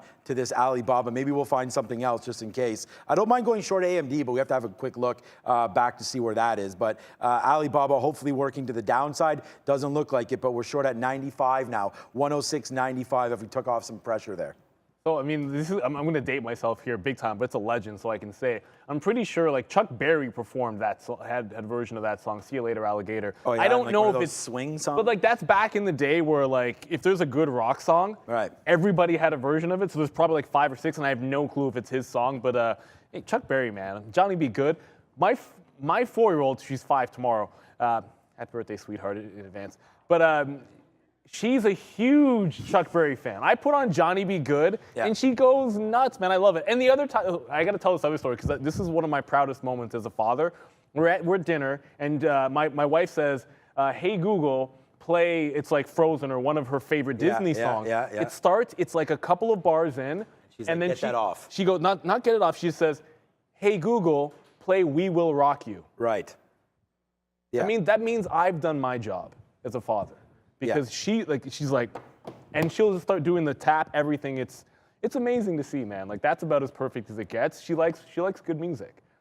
Yeah, Queen. What else you there. Yeah, I know. Bohemian Rhapsody is a favorite in my house as well. So, yeah, get those tunes going for sure. Let's try to find something, man. I mean, this market is breaking out to the upside right now. It's ridiculous. And I'm just gonna sit here and be like, oh, I just heard one of those candies again. I thought it was you, but I've had like 2 of them already. It's Lucas, kid killing these. Yeah, what's up to Tony, just killing the candy game. Okay, so AMD, maybe this is the breaker that we need, man. I mean, we were short. We've only been short this name today. It's actually another negative name for us that we've just been shorting here. Had some battles with it, and it just took off. So good thing we're not still in this one. 115 now. Okay. Oh my. Yeah, I see you. Good little move upside here for Alibaba today, or sorry, for AMD. Off that bottom. I mean, it was, we don't have the pre-market, but I think these lows were pretty real, man. 103-ish on AMD to the nicely done to the upside right here. Still rocking 115. Like, I'm looking at this and thinking short. I want to find something that's a little closer. Maybe you guys can help me. Like something that's a little closer to the 50 period. Wow, ARK K today up 7%. That's a good name going. Let's check out TDOC. TDOC reported yesterday or the day before and wasn't great. I thought we went down to 61-ish. Yeah, okay, back up to 68, so a nice name here. Teladoc up, 11% today. So a lot of these names just keep on heading northbound.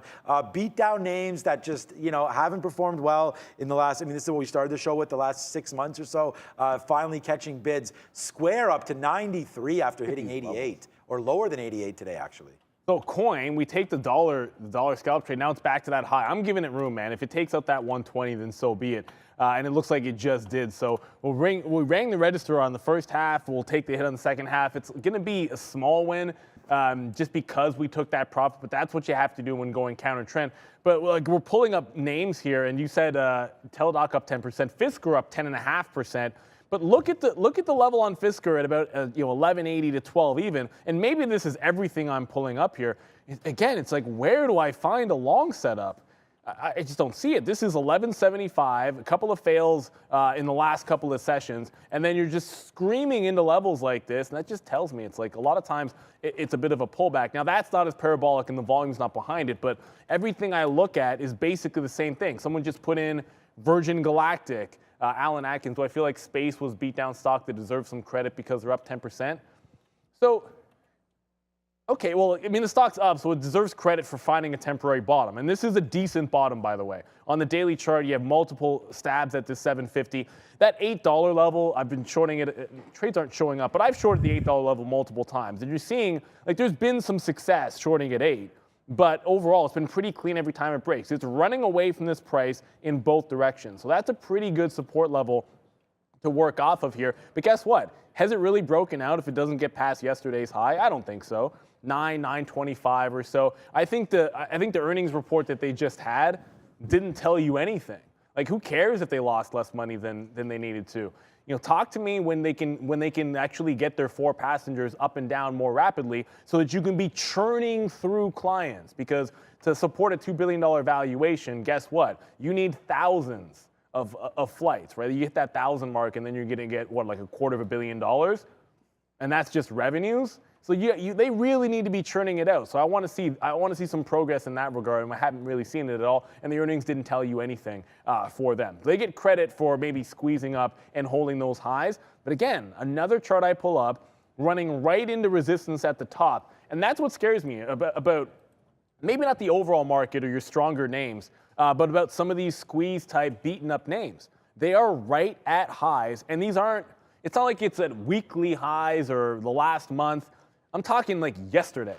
Yeah. Like these stocks are at yesterday or yesterday's highs or Tuesday's highs. And well, do I think there'll be some sellers? Yeah, the short-term traders that bought this thing, in the morning, or maybe were buying in the afternoon yesterday, they're probably looking for that profit. Like that's a good, decent return here. You're still looking at a 10% return if you bought and held through yesterday's close after Virgin Galactic reported. And again, I just see a short setup here. It's off of $9. I feel a little bit better about this one than I do about Fisker. So yeah, you know what? I'm actually going to jump into it. All right.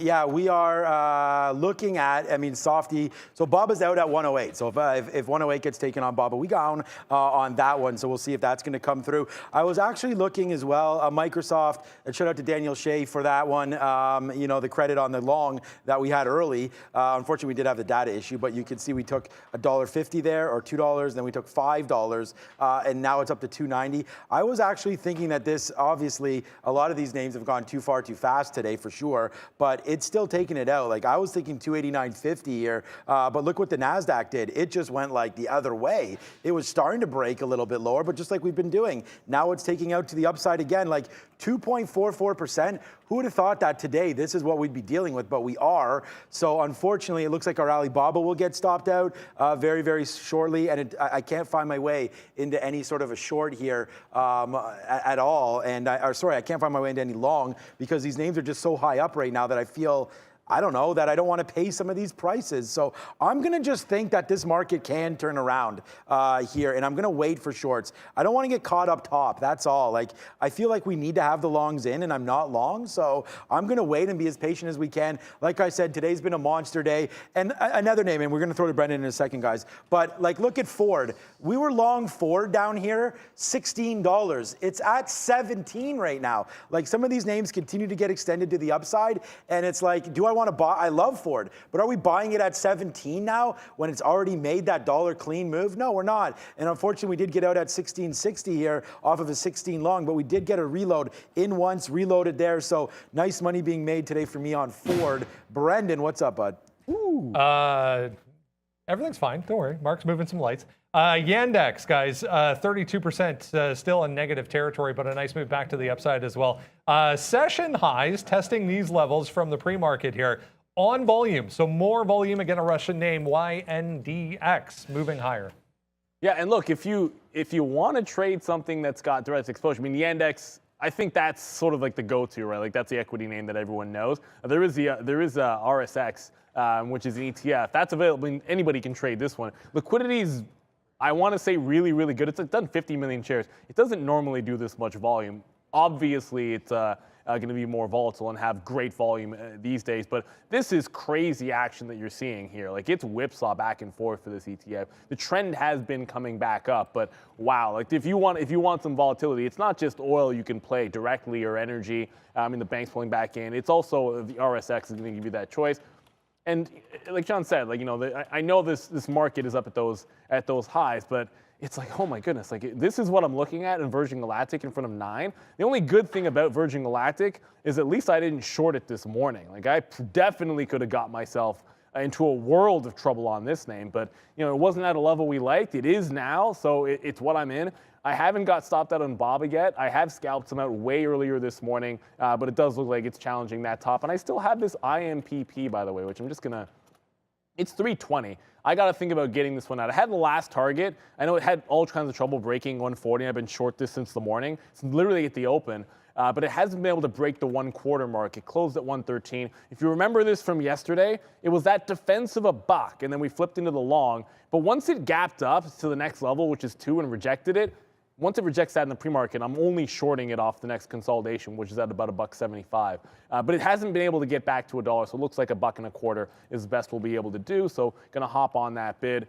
If it had only gapped to like 140, I would have thought it would have been a long, but it just went entirely too far. And this is the problem about swinging these small cap names because or crap. Crap. I know that was a bit of a Freudian slip. I said good though. I like small crap.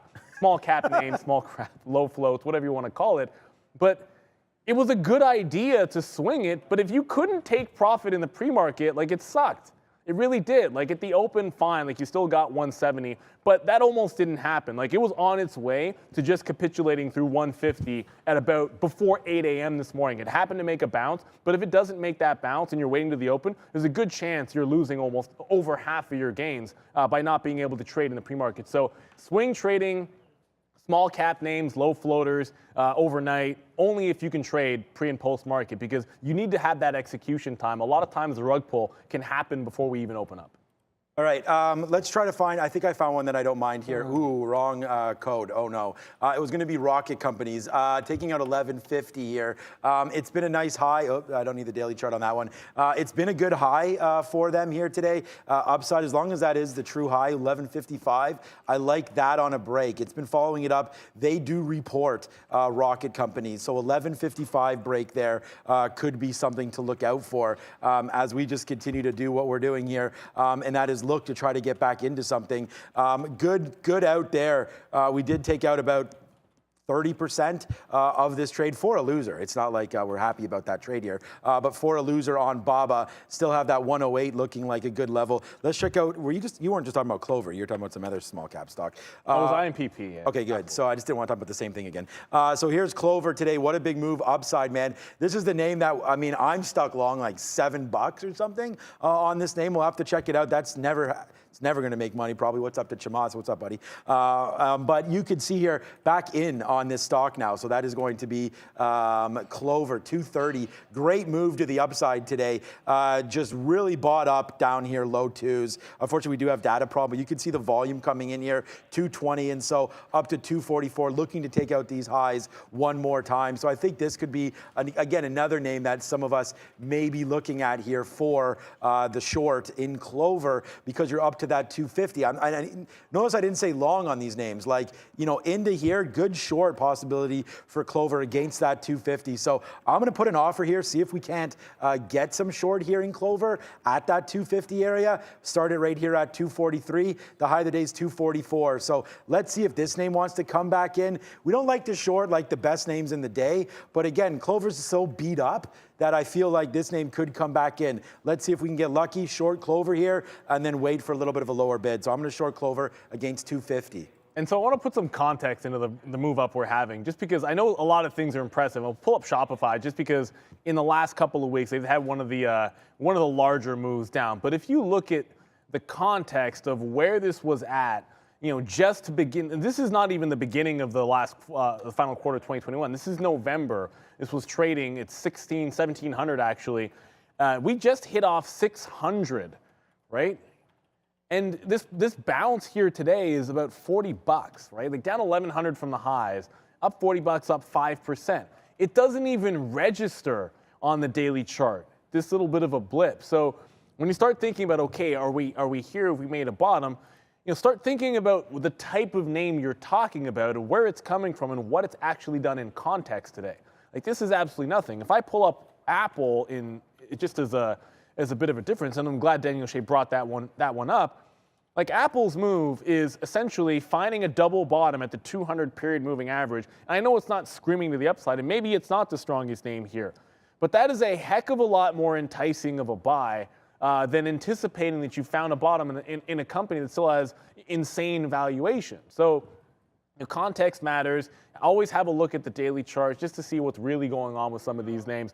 And man, this market is just absolutely booming. 14,000 would be amazing. Like if we actually see 14 today, that I don't know if it's, like you said, Sean, I don't really know if that's the best recovery we've had from a gap down or maybe like an overnight print in the last little bit. I know we had that one day where we were down 5% and we made it to green, but it certainly feels like one of the best ones we've had.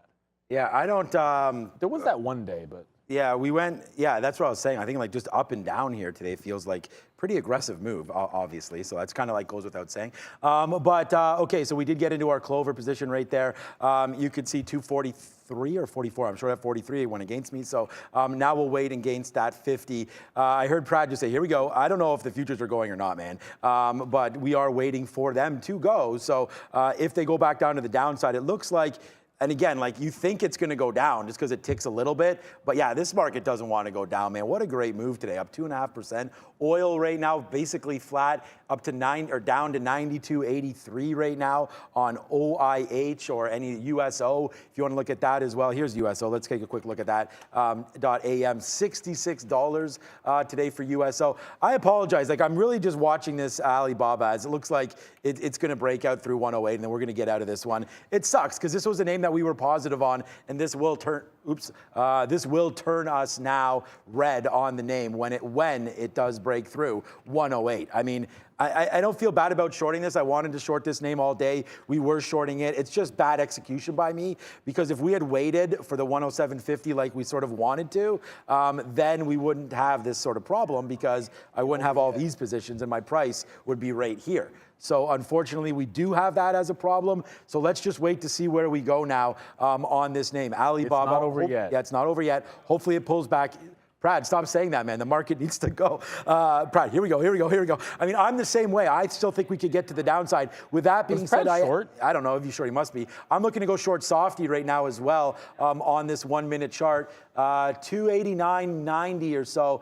There's still a ways to go on this Microsoft trade because I needed to break this. 289.90 downside for Softy. Here we go, Brad. Let's see if this is the move. Here we go. Let's see if this is the move to the downside right now, guys. I mean, like, I'm not sure.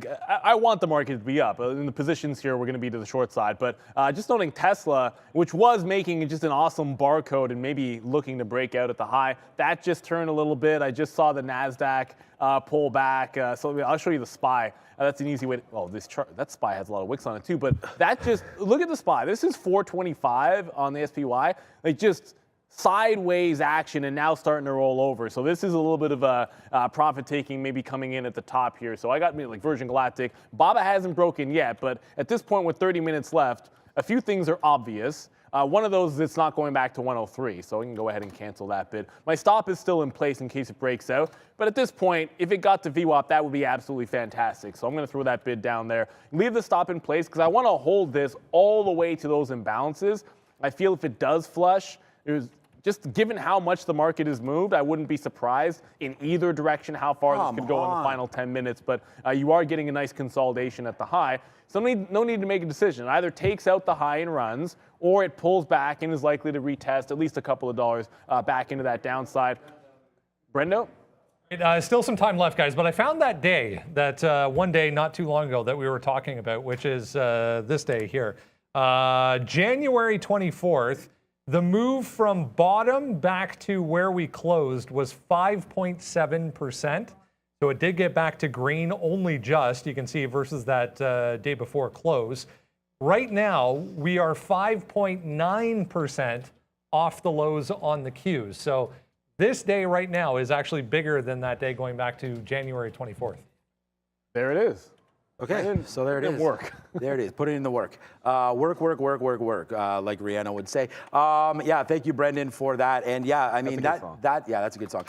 That's the whole problem that we're dealing with right now is this market and just the volatility that's in it. So we obviously are identifying what's happening here. And I don't know, like that Microsoft trade is nowhere near filling. So we can kind of just move on from that. Don't know where that's going to go. But right now to the downside, the market says no. It just tried again to break that 50 period and no. That would have been a good reload. We will wait, man. We're only 20 minutes now, Neil, away from imbalances. So those of you that like to trade that with us, we'll look at the imbalances and then the market on close orders. So very, very important there as we look to short something into this close. But again, not really sure where we're going to go. Let's see what Microsoft wants to say about this move. Now up 4%. We were long $23, $22 ago, and it's unbelievable. But what a move here for Mr. Softy. Remember what you said about, I think you mentioned Teladoc at one point? It's like, oh my goodness, like that stock right at, sitting on yesterday's high. And look, I saw someone saying in Twitter that's indicating imbalances can be as big as $2 billion today to the sell side. With the market at the level it's at, either we're going to get that rug pull or it's about the biggest trap you can even imagine at 350. So if there's so many names that are at obvious stop levels, like where shorts are just digging in. It's like, okay, it breaks this, and they gotta stop. I mean, I'm sitting in two of them, like Alibaba and Virgin Galactic, as the market's just screaming to the upside. There's stops all over the place ready to be triggered, and if they get triggered and bounces come south side, that could be one of those, relieve the pressure, take out the high, and then the imbalances come into the sell side. That would be crazy if that's exactly what happened here. But on these two individual stocks, I'm going to leave the stops in. If they break out, it is what it is. Like I'm out of BABA. I'm going to be out of Virgin Galactic pretty soon, and I'm not sure I even want anything until 350. Here we go. Yep. So there it is, Alibaba. We are gone out of that one. So we'll hit siren alert because. What was I doing shorting this one? This should have been a 50-cent hit, man. We were impatient with this trade, and we learned our lesson on that. I was more bored. Like, you didn't have anything to do. And all the longs, we just missed out on them. Like, it's stupid that we missed this long. Okay, rocket companies looking to go as well right now. We were waiting for that 1155 to break. It didn't happen yet. It should, though, at some point here, break that 1155. So that's what we're looking for here with RKT as the market just continues. I mean, this is a fantastic day, man. I mean, we're super happy with the performance today. Like I said, we're at the highest spot, but we just haven't put on any trades recently. So that's something that we're looking for. What about SoFi right here into the close? I mean, up 10%. Is that what I saw for SoFi today? Oh my goodness. No, up 5%, over $10 SoFi today. What did you just miss? Look at Block into earnings. Wow. So I'm glad we didn't dig into this one to the short side. I mean, I stopped out. I gave up on the short and Block. It'll still be profitable because we actually got a nice pullback. But once it took out 90, it's at 95. So there is something. I was looking at so many names. They're at that high and weren't really breaking out. Oh, there's one for you. $5 break going into an earnings report. When we've seen, like, remember what happened to PayPal and earnings? There's that many buyers. That's got to be short covering. Like, how could it be anything but some shorts getting out of the way here and thinking it's a little bit too risky? Because that's just getting a little bit parabolic. I'm not gonna. I feel like it would have to squeeze all the way to 100. Like, if it squeezed to 100, there'd probably be a trade there. But with only about 15 minutes till the imbalances come out, this is about as wild as it gets. Like, look at the extension on a move like this late in the day, sort of into the type of environment that we've been like. Square is still an extremely expensive company, regardless of how they print tonight. We're like, their PE is still nuts. It's nowhere close to where I think PayPal is a bit more reasonable, but it's nowhere close to those points where I think people are like, yeah, it's cheap enough to buy. But it doesn't really matter. When the stops trigger and when too many people have to unwind short positions that have been working, this is what can happen. You're just squeezing to the upside on so many of these names. But like I said earlier, you're not even at the high from like earlier this week. I mean, 100 is where we broke on Tuesday, I think it was. 100 was a high on Monday, and we haven't even gotten $5 away from that level as we speak. So I know it's an impressive rally, but it hasn't even gotten back to the week top. Right, I have to find a name that we have to short. So we're going to go short SoFi. We're short Clover and SoFi right now. It's just, I don't know. I mean, how could... It's stupid to say this, like rhetorical what I'm going to say, but like, how could a name that's just been getting killed so much today have this monster move? Like, it was, Neil, this was 840 today down here. It's up to, oh my. Yeah, so this is what I'm trying to say. Is this a realistic move up today from 840? Like, this is 25, 30%. 840 bottom, 1040 top. That's $2 on 8. So, I mean, I'm going to go short SoFi. It could be wrong. We're going to give it to the high of the day, breaking through 1045. If that happens, fine. Then we will be stopped out of that trade. It's like crazy. I just can't believe in any of these longs right now. Like, I don't even want to look at NEO or anything like that. Ford is disgusting because we were really long that name. Well, we were long at 16. Let's go over to Tesla quickly. What's Tesla's bottom? $7 today? Tesla was 700 in the pre-market. It's 800 right now. So, I mean, those of you that thought that Russia, would have some sort of an impact on the market, obviously it took it down the last couple of days, and then now today, like the day of the invasion, the market rallies. So I don't know. I'm not sure what's going on, but there are studies like, these kind of invasions. And like I said with Danielle, it's not necessarily a war or anything like that, but sometimes these days do spark the bottom. And I know that sounds crazy and there's going to be loss of life and this and that. And that's important to everybody. But at the same time, the market today is like, hold my beer. We are going back up to the upside. And I don't really know why. So we still have CPI coming. We have inflation March 15th. We go upside on interest rates for sure. So there's a lot overhanging on this market. Today's a big, big day. It'll be interesting to see if we hold tomorrow. Well, there is the other side. There's one other aspect to this that I think we mentioned in the morning show, but we might not have reiterated here. Is how like the Fed already that half point hike, that's not happening anymore. That's been repriced since the invasion happened. So that's definitely changed, and maybe maybe this slows them down, and maybe the market's going to be reacting to that a little bit. That we're going to have a slowdown in how fast the Fed can take their actions. That could be good for growth stocks, even though realistically that's just a temporary thing. But overall, for day trades and swing trades, that's still going to give you that strong move to the upside. Whether or not that can be sustained throughout multiple quarters and towards the end of the year, when we're going to end up in the same place. Like whether they go half or quarter here, I don't think that changes where you end up at the end of the year. Just to be clear, but that can certainly, it obviously might be doing that here today, change what we see in that short term. And that's what's happening here. I mean, I'm dumbfounded by the square. Like I was saying to myself, I didn't like any longs at these highs. And I'm watching one of the shorts that I was in and looking at how clean that reversal was at 90. It gets 90, it retests realistically to about, 89.72. So 28 cents of a pullback on a 90 break on Square, and it's at 95. That's how clean the move was as we're taking out fresh highs. Like there is just no chill in this market. We're not slowing down. So just to tell you, people say like, when the cab driver starts asking you about Bitcoin or asking you about a stock, like should they get their money in, what's going on? Like my cousin just messaged me right now and goes, this war is a bad word. What should I do with my money? Pull it out?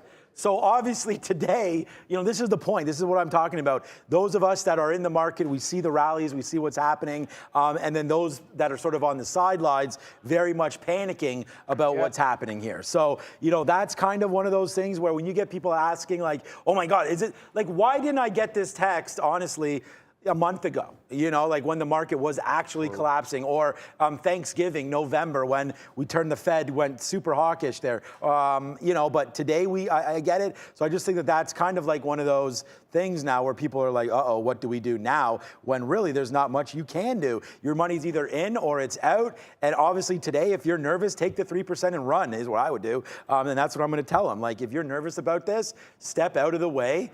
Take out half, go into cash, and see what happens. You may miss a monster rally, which you would have if you took your money out yesterday. So it's just one of those things. Okay, Clover right here. Good short. We'll see. Only 10 minutes to go now. Someone mentioned it looks like there may be a $2 billion. I don't know. I guess you can get it from different Twitters. Some people tweet it out. Some people Twitter it out. Tweet it out. Maybe a $2 billion sell in balance, but those things can flip real quick. So get ready to rock and roll. But just an update before we go to Brendan here. We did average into our Clover. We talked about that. So there's a 247 print. And now we'll wait to see if it comes back to the downside. Short Clover, short SoFi into the close. What's up, B? Speaking of getting out of weak stocks, a huge volume print there on this one, guys. Hertz, HTZ. You can see monster print just went off there at day highs. It was actually the sell side, even though that just flipped green, but 15.5% for Hertz today. Balance today. So I'm going to show you Virgin Galactic. This is my stop out here at 9 even. It's still at 9. So at least, I don't know. The market's continuing to break out, and this is really not going. So the thesis was kind of right. Like, pick something that probably has no business continuing, but it's still, it still took out that level, and it's not falling. It's not like it's rejecting that level. And by the way, Tesla, 800 back. I guess it doesn't sound as impressive because we were talking about Tesla 800 for support just a couple of days ago, if not yesterday. But we're getting close to that 800. It did eventually break out. It's the ES, and it's just the overall market that's really churning. That's still Tesla. That's overall churning. Like, this is 14,000 on the NASDAQ. I was half joking when I said we're in spitting distance of 14. That'd be insane if we got there. Well, here we are. About 60 points away, 70 points away here on the NASDAQ into that 14,000 level, which had been previous resistance. Like, if I pull back, like, this is what we look like on a 60-minute chart if it goes back far enough, but you had all kinds of support, and then you had that monstrous rollover off of this level, and now you're immediately retesting it. That is what V-shapes look like, man. Like, about as unbelievable as it gets, and Brendan told you this is about as impressive as we've seen in a very long time in terms of a bounce back. Those shorts are covering. We got 7 minutes to go to the imbalances. I don't see myself taking a position in equity at this point. Although at 350, like if Here it something comes. I mean, now the crazy market's happens, coming back but down. now it's coming back. You know, I'm happy with the positions we have. I'll leave it at that right now.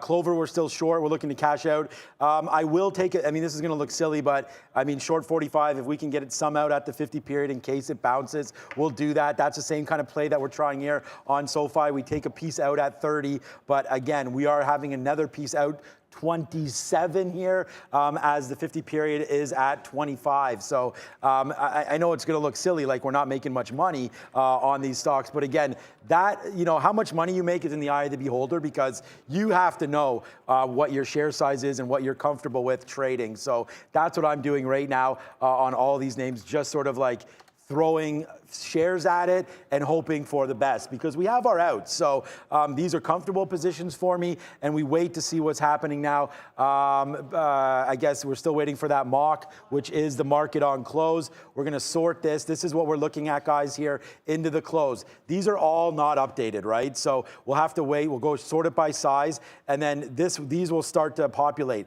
You could see NVIDIA had a buy imbalance on the open. These are all from the open, the times, plus there's Oxy's halt. So some of the halts are in there. Is it getting hotter in here? Is it just me? But we'll wait for this. In 6 minutes, there should be some fireworks, boy, in this market. But we're happy so far with some of these shorts that we're holding on to.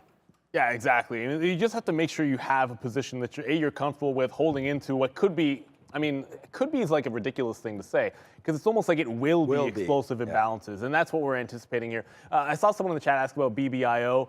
At this late in the day, a name that I see not really doing a ton of volume and not having a lot of volatility, I really don't know what to say about it, except for the fact that it's like every other chart I pull up, I'm just seeing another V shape right into obvious resistance. And when something is that weak in the daily chart, I just flip past it. It's pretty ugly.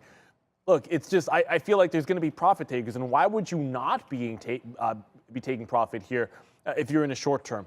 All of that said, if you find a company that you absolutely love, and I get it, okay, the chart might not look good, but if you absolutely love it and it makes sense to you from a long-term perspective, you believe in the business and you know a lot more about it. I have zero idea about this company here, but all those things check out for you. Well, that's a capitulation bottom. Yep. And if you like something for the long term, then there are probably no better times to get in than capitulation bottoms. So that's about the best that I could say. I mean, I think I said in the chat when someone asked about Virgin Galactic and Affirm that I could make a way stronger case, and in fact, I don't think it's that hard to do, that between those two companies, which one of those would you buy right now? Betting you have to hold it for 5 years, Affirm or Space, easily Affirm. It's not even close. And I think that goes to like, what would you then short in this type of a market? Like, where would people be less apt to take profit? And where would they be screaming to take profit? That's how I would judge it, guys. But we're about 5 minutes away from these imbalances. What a wild ride. Tesla just rejected 800. Square, which to me, I mean, maybe there's more impressive moves to the upside that happened late. I don't know that I've seen one. And then double down on the fact that Block is going to be, I keep going back and forth saying Square and Block. It's not intentional. I just keep forgetting which one I'm supposed to say. But they report after market. And that's the one I want to watch here, because if you think this has been volatile, this is going to move like 20 bucks, at some point after earnings. There's no question about it. It's just a matter of which direction, and God knows I have no idea which. Yeah, I mean, I'm just, I'm kind of the same way here. I'm trying to get short into this market as we have now 4 minutes. And you can see the NASDAQ is starting to come back down. So these are the triple Qs here. Okay, nice move. I mean, we just tried to offer it at 40 and it just tanked to the downside. So maybe this is going to be coming as a decent sell here into the triple Qs. So let's take a short here if we can. There we are. So now we're into it, and we'll just see if it takes out this top. We may be in it a bit early, but now we're short the triple Qs. And we're going to give it to this high. And hey, look, man, that's 340 right now. So if that goes upside and we lose, then that's what happens. We lose on that. But we're going to wait to see. Hopefully not losing on that one. So let's just hold out hope that comes in. Just putting our stop orders in now for 340 or so. We will get out of the triple Qs if it does blow back up to the upside. How many shares do we have? Okay, just got to make sure we have enough of a risk. Okay, there it is. All right, just a quick update here. SoFi, a good trade, man. then we did get that. We did get a 27. So SoFi did come out downside now, so we'll see how far it goes from here. But right now, SoFi, we did take some profit there. We did miss out on the Clover profit. Clover came back down to 43. We missed that bid. We are on the bid at 43 for Clover. We're on the bid at 23 for SoFi. But right now, the position of most concern for me is the futures as we get ready to rock and roll. So again, I prefer to trade the Qs. There's traders on our floor. We have Arun. And if you're with Day Trade the World, you can for sure look at... There's the micros, right? I was going to say, there's the micros, there's VIX, there's a lot of different opportunities that you can look at. Oh, goodness, the VIX. Yeah, when you're looking for opportunities. So watch out here as this imbalance is going to come through right now. We're short 339.16, so just right here on the NASDAQ. And again, just feeling this out. Like it looks like the market wants to come back down now, right? So if we're going to be short, will we finally test this 50 period? If we do, it should be a decent winner. So let's hold out hope for a win and put a bid right now. We'll put one part out at 338.50 and another part out at 338 flat as we have a minute and a half, Neil. Yeah, and a chart that I definitely should have shown by now, UVXY, look, chart anything you want for volatility, but it's all going to tell you the same story. Just, I mean, churning to the downside, right? So that's what's been happening overall, and you should always have it up. I do look at it. I don't always show you guys, but we've been talking about how you need that as a bit of an indicator. The last thing you would want to do is if we were, say, screaming back up on the VIX, not consider taking some profits back in here, but we have less than 1 minute now to those imbalances. I'm glued to looking overall market, obviously, see if we actually end up going to that sell side, and then Square going into earnings. That's the other play. So I kind of feel like this one could be wild. I'm not saying there will definitely be an imbalance, but the market's starting to already come back in. Here we go, as they say. Here we go. So let's see what happens now. See if this market does come back down to the downside right now. And so here comes a nice little tank in as we only have 30 seconds until set imbalances come out. So let's see how far the market does want to go down. We have the Qs, we have SoFi, and we have Clover. So let me show this right now into the market imbalance. We'll have it up and we'll watch what happens. So we have the Qs up right now. We will call up other names. I'm sitting on the bid now for the Qs, 338.50. So if that comes in, we'll take a fill now on that one. But here it is with only a couple seconds to go. We will see what hits. We're expecting, downside, or sorry, upside there. Yeah, nice little upside surprise. No idea what it came out as there. But right now, market's ripping upside. So some of these bids here, as you can see, man, Zynga, SoFi with a buy, what? So we're offside on this one again. So not again, it's fine. We're flat on it, but offside, we were thinking short, doesn't look like it. Yeah, I mean, I was hoping Square would do something. Absolutely nothing. It's still at that 95, but it's really about mostly buy-side imbalances. But nothing huge. It's actually small to the buy side. Forget about NUAN. Those are just buyouts that have those gigantic sells. But Norwegian, a little bit of a buy. Cisco, small buy. These are all less than 1 million shares. So I feel like it's anticipating a monster sell. It doesn't have to be a big buy to turn the market. I think that's why we're headed upside. But it's not as if they're gigantic. Square actually now starting to press into the upside. So you're seeing a little bit of a push into 96. What an unbelievably strong day. I mean, it's just to give you the context of what we're now doing. 14,000. We said it's in spitting distance. We are now less than 60 points away. We're 100. Less than 100 points of getting to 14,000 in the overall market. The NASDAQ, that is, and the ES, maybe not as strong, but I'm splitting hairs here, right? Like, what did this feel like at 9:30? Maybe not even 9:30. At like 8, when you woke up this morning, what were the markets at? And what were the levels you were talking about? And we're basically sort of right back into support levels, or at least resistance levels that make some sense to us. Big relief rally, but in the context of the daily charts, maybe not as good. Wow. Yeah, you want to talk about SoFi saying hold my beer on that one. We were getting printed there. Right before the imbalance came out, it was at 26. So we had a 10-cent winner there. And unfortunately, the imbalances get us offside on the Qs, and then now again offside on SoFi. So this takes out 41. We're gone. SoFi, again, like, what are we going to do? We thought the imbalances were going to be a sell side. Why not? Into today. And then look what the market does. Bang. Like, this has just been nuts. We can look up the Qs as we're going to get stopped stopped out here pretty soon. I just took out the day's high. I don't even know where my stop out is here. 340.20, so very soon. We were able to get a piece out when it came back to 340, but here it comes. We will be out. There it goes. We'll be out of that in 2 seconds. There it is. So now we are out and, of course, flipped along. We get out at the very top. What a surprise that was. Oh, no, we didn't flip long at all. Okay, cancel that. All right, so there it is. We get out there as it takes out the top. Bad trade there to end the day. Sucks, unfortunately, but who knows? Look at the market still ripping now. I still have on my best day. I mean, this is my best day all month. It's been a good day for us, and we'll just see what we can do now into the close. Only thing left, SoFi, and honestly, there's not much happening with that. It's down now 3 pennies. We are short here. We'll wait to get out. If we can get some 30s, we'll be happy to do that. Too many risky positions? Who does? I do? No, I don't. Just out to free money. I don't think my positions are that risky. And again, part of it is we don't share our share size. So it's, you have to take it sort of with a grain of salt. I'm much more aggressive in the open. And honestly, like my big winners today, we can recap now if you want, because like Neil said, we're probably not going to be doing anything here. Yeah, I'm not taking any trades. But look, I mean, how risky is Palantir at, let's go to this for a couple seconds. This is Palantir at 10 and then Palantir again at 10.37. I don't have it now, like stupid. We made decent amount of money early and I was like, I'll take it.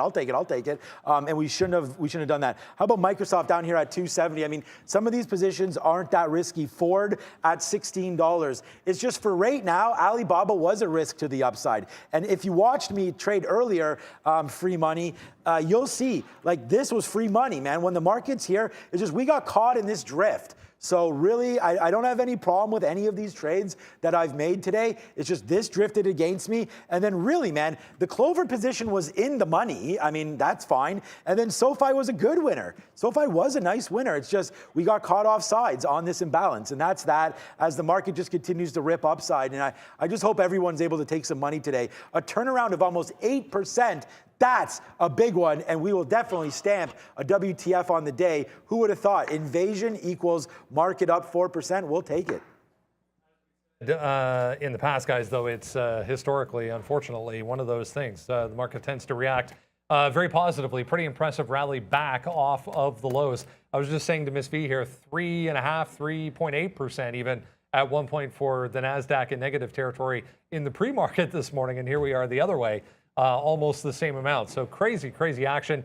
Tomorrow, make sure you are with us tomorrow because it'll be interesting, to say the least, to see if we get any kind of follow through, what some of the headlines are to come, not only overnight, but tomorrow morning as well. But in the meantime, let's have a look at what is to come after market tonight and before the open tomorrow for earnings. Well, we know the big one in the middle, and we talked about that. They have the new logo. I didn't even know it's Coinbase. But Coinbase as well. Like that's one of the reasons I sort of went over that. Thinking volatility, right? Yep. Oxy, you take that off the board because they came out early. Because why not? And then look, I'm gonna watch Ocugen. We know the volatility is in there. They just had the offering as well, and maybe Beyond Meat, but we haven't looked at Beyond Meat in a while. Etsy could be a little bit volatile there, but just stick to what's working for you. Like, there's no way I'm not going to be looking at Square tomorrow, but I'm also going to be right back watching Affirm, right back at Lemonade, Virgin Galactic, like some of the names that have made some sense there. The chip names that we talk about in trade, AMD. You don't have to venture in. Just because they report and they move doesn't mean you have to trade it. But there's a couple in there that I'm guaranteeing we're going to be looking at heavily. Of course, Block is one of them.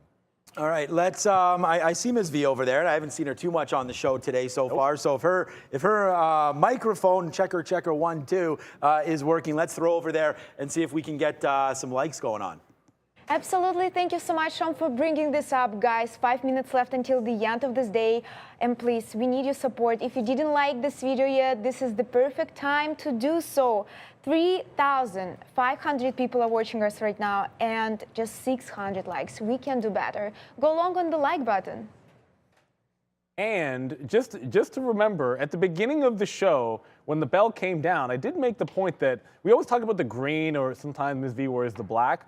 But the North Carolina blue has been it's actually been good luck. So, and again, I'm going to say outright, I am not even, by any stretch of the imagination, a North Carolina fan. As a matter of fact, the only Final Four game I've ever been to was when Michigan State was playing North Carolina, and I was not cheering for North Carolina, but I like I'm the color. still- And it's kind of it's been a good green theme whenever that's been on. I'm so still pissed off I'll at take the it. NBA because that top 75, like it doesn't even have Vince Carter on it. Like it's just, after watching that dunk contest, Vince Carter, like Dennis Rodman's a top 75 player. I know he has the rings, but give me a break. You play on those teams, guys. And then I also saw Carmelo. I love Carmelo. The guy's a great scorer. I don't know why Vince is not part of that. So I hate that top 75 of all time. I'm not saying that I think Vince should be in the top 75, but I don't think it's a stretch to say that Melo on it's ridiculous.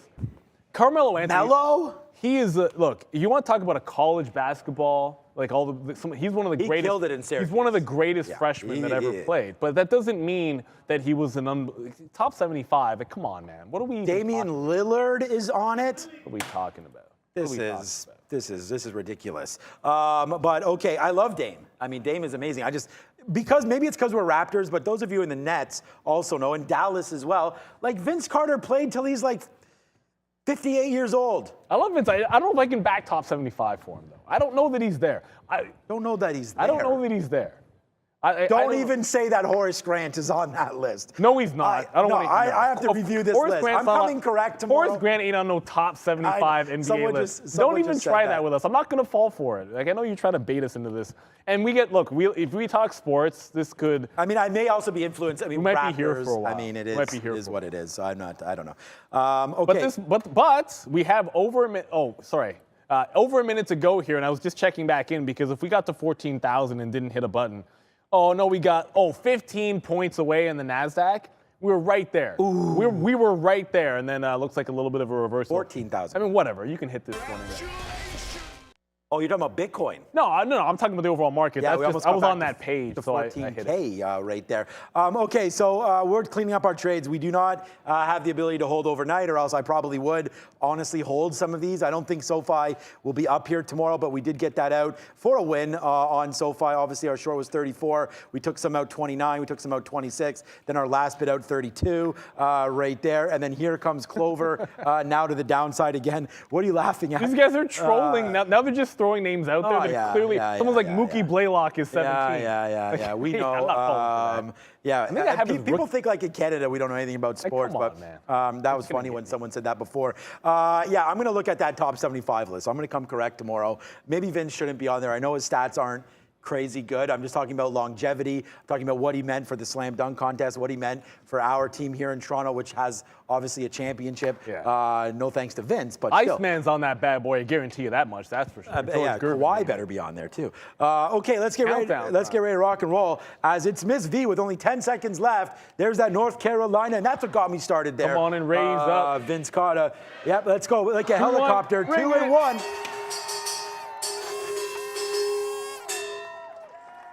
All right. There you go. The bell's been rung. And I'm still on this right now because someone just put out that on that list, Tim Duncan was ahead of Kobe Bryant.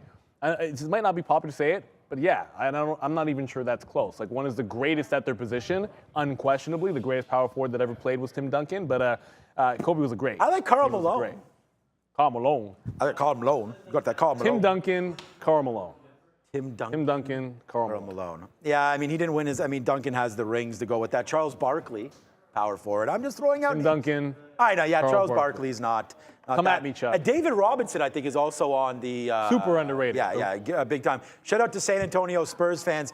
Wow, man, that was a crazy day. The water's been drank, the coffee's been put back. The bull's been turned towards Neil for some reason right there. But what a bullish day, Brendan. How did we finish? Impressive to say the least. Historic to say the least, as far as comebacks from the bottom to the top. Unbelievable move for all three U.S. markets. The Dow did not quite get there, still down 0.19. But 1.5 for the S&P, 3.5 after being down as much in the pre-market. So just a crazy reversal in stocks today, guys, right across the board. We did get positive here in Toronto for those keeping score. And even crypto, huge move late in the afternoon there for Bitcoin and Ethereum. Yeah. We actually missed this because Bitcoin ended up hitting. It basically hit 40,000 and did a pullback. Well, pretty much. It got really, really close. The same way the NASDAQ turned at 14,000, Bitcoin did turn at 40,000. So Yeah, I wasn't talking about that when I hit the congratulations, but it did make the same move. Yeah, I mean, forget about the market. I have the top 75 right here. I have to go through this because honestly, I can't lie. Like, I don't know who Bill Sharman is. There's some guys on here that I know who Rick Barry is. Dolph Shays? No. Exactly. This is what I mean. No, like, I know who Dolph Shays is, and there's no way. No. Look, there's Kawhi. What's up, Kawhi? I just don't know. Like, Paul Pierce is there. I get he won a ring. I think that Vince is not on here because of a ring. That's all. But we'll see. Like Steve Nash, we love Steve Nash again. There's lots of great players on here, and we'll have to do a better look. But like Paul Arizin, like there's some guys on here that I just not familiar with. But Russell Westbrook again, I don't know. Russell Westbrook's on there? Yeah, this is very shady. So I'm gonna. Prad, stay out of this, okay? You know, like the thing about. By the way, that's Oscar Robertson. Oscar Robertson's Mr. Triple Double. All right, so look at Brad. Clover, by the way, 41's right here. There he is. What's up, Slim Shady? He's in the building there. Thanks to Prad. Always lots of spirit with Prad, and that's what matters. So thank you so much to Trader Prad today. Thank you to Miss V rocking that midday show as per usual. Thanks to Neil, some great trades, great advice today. Brendan with the big news. It was a big day, obviously, for news and some of these names that keep going crazy. And a big thank you to the guys switching the board. Yes. Shout out to Tim and Lucas. Big time work being done over there. It's tough, man. It's tough to switch the show back and forth all the time. So join us tomorrow, man, where hopefully we'll sleep well. We'll sort of digest what's happening. We'll read some articles. We'll figure this all out, and we'll be back with you tomorrow. So join us at 8:30 for Trader TV Live. We are here tomorrow, 8:30. It's a Friday. See you then. Ciao. Hey guys.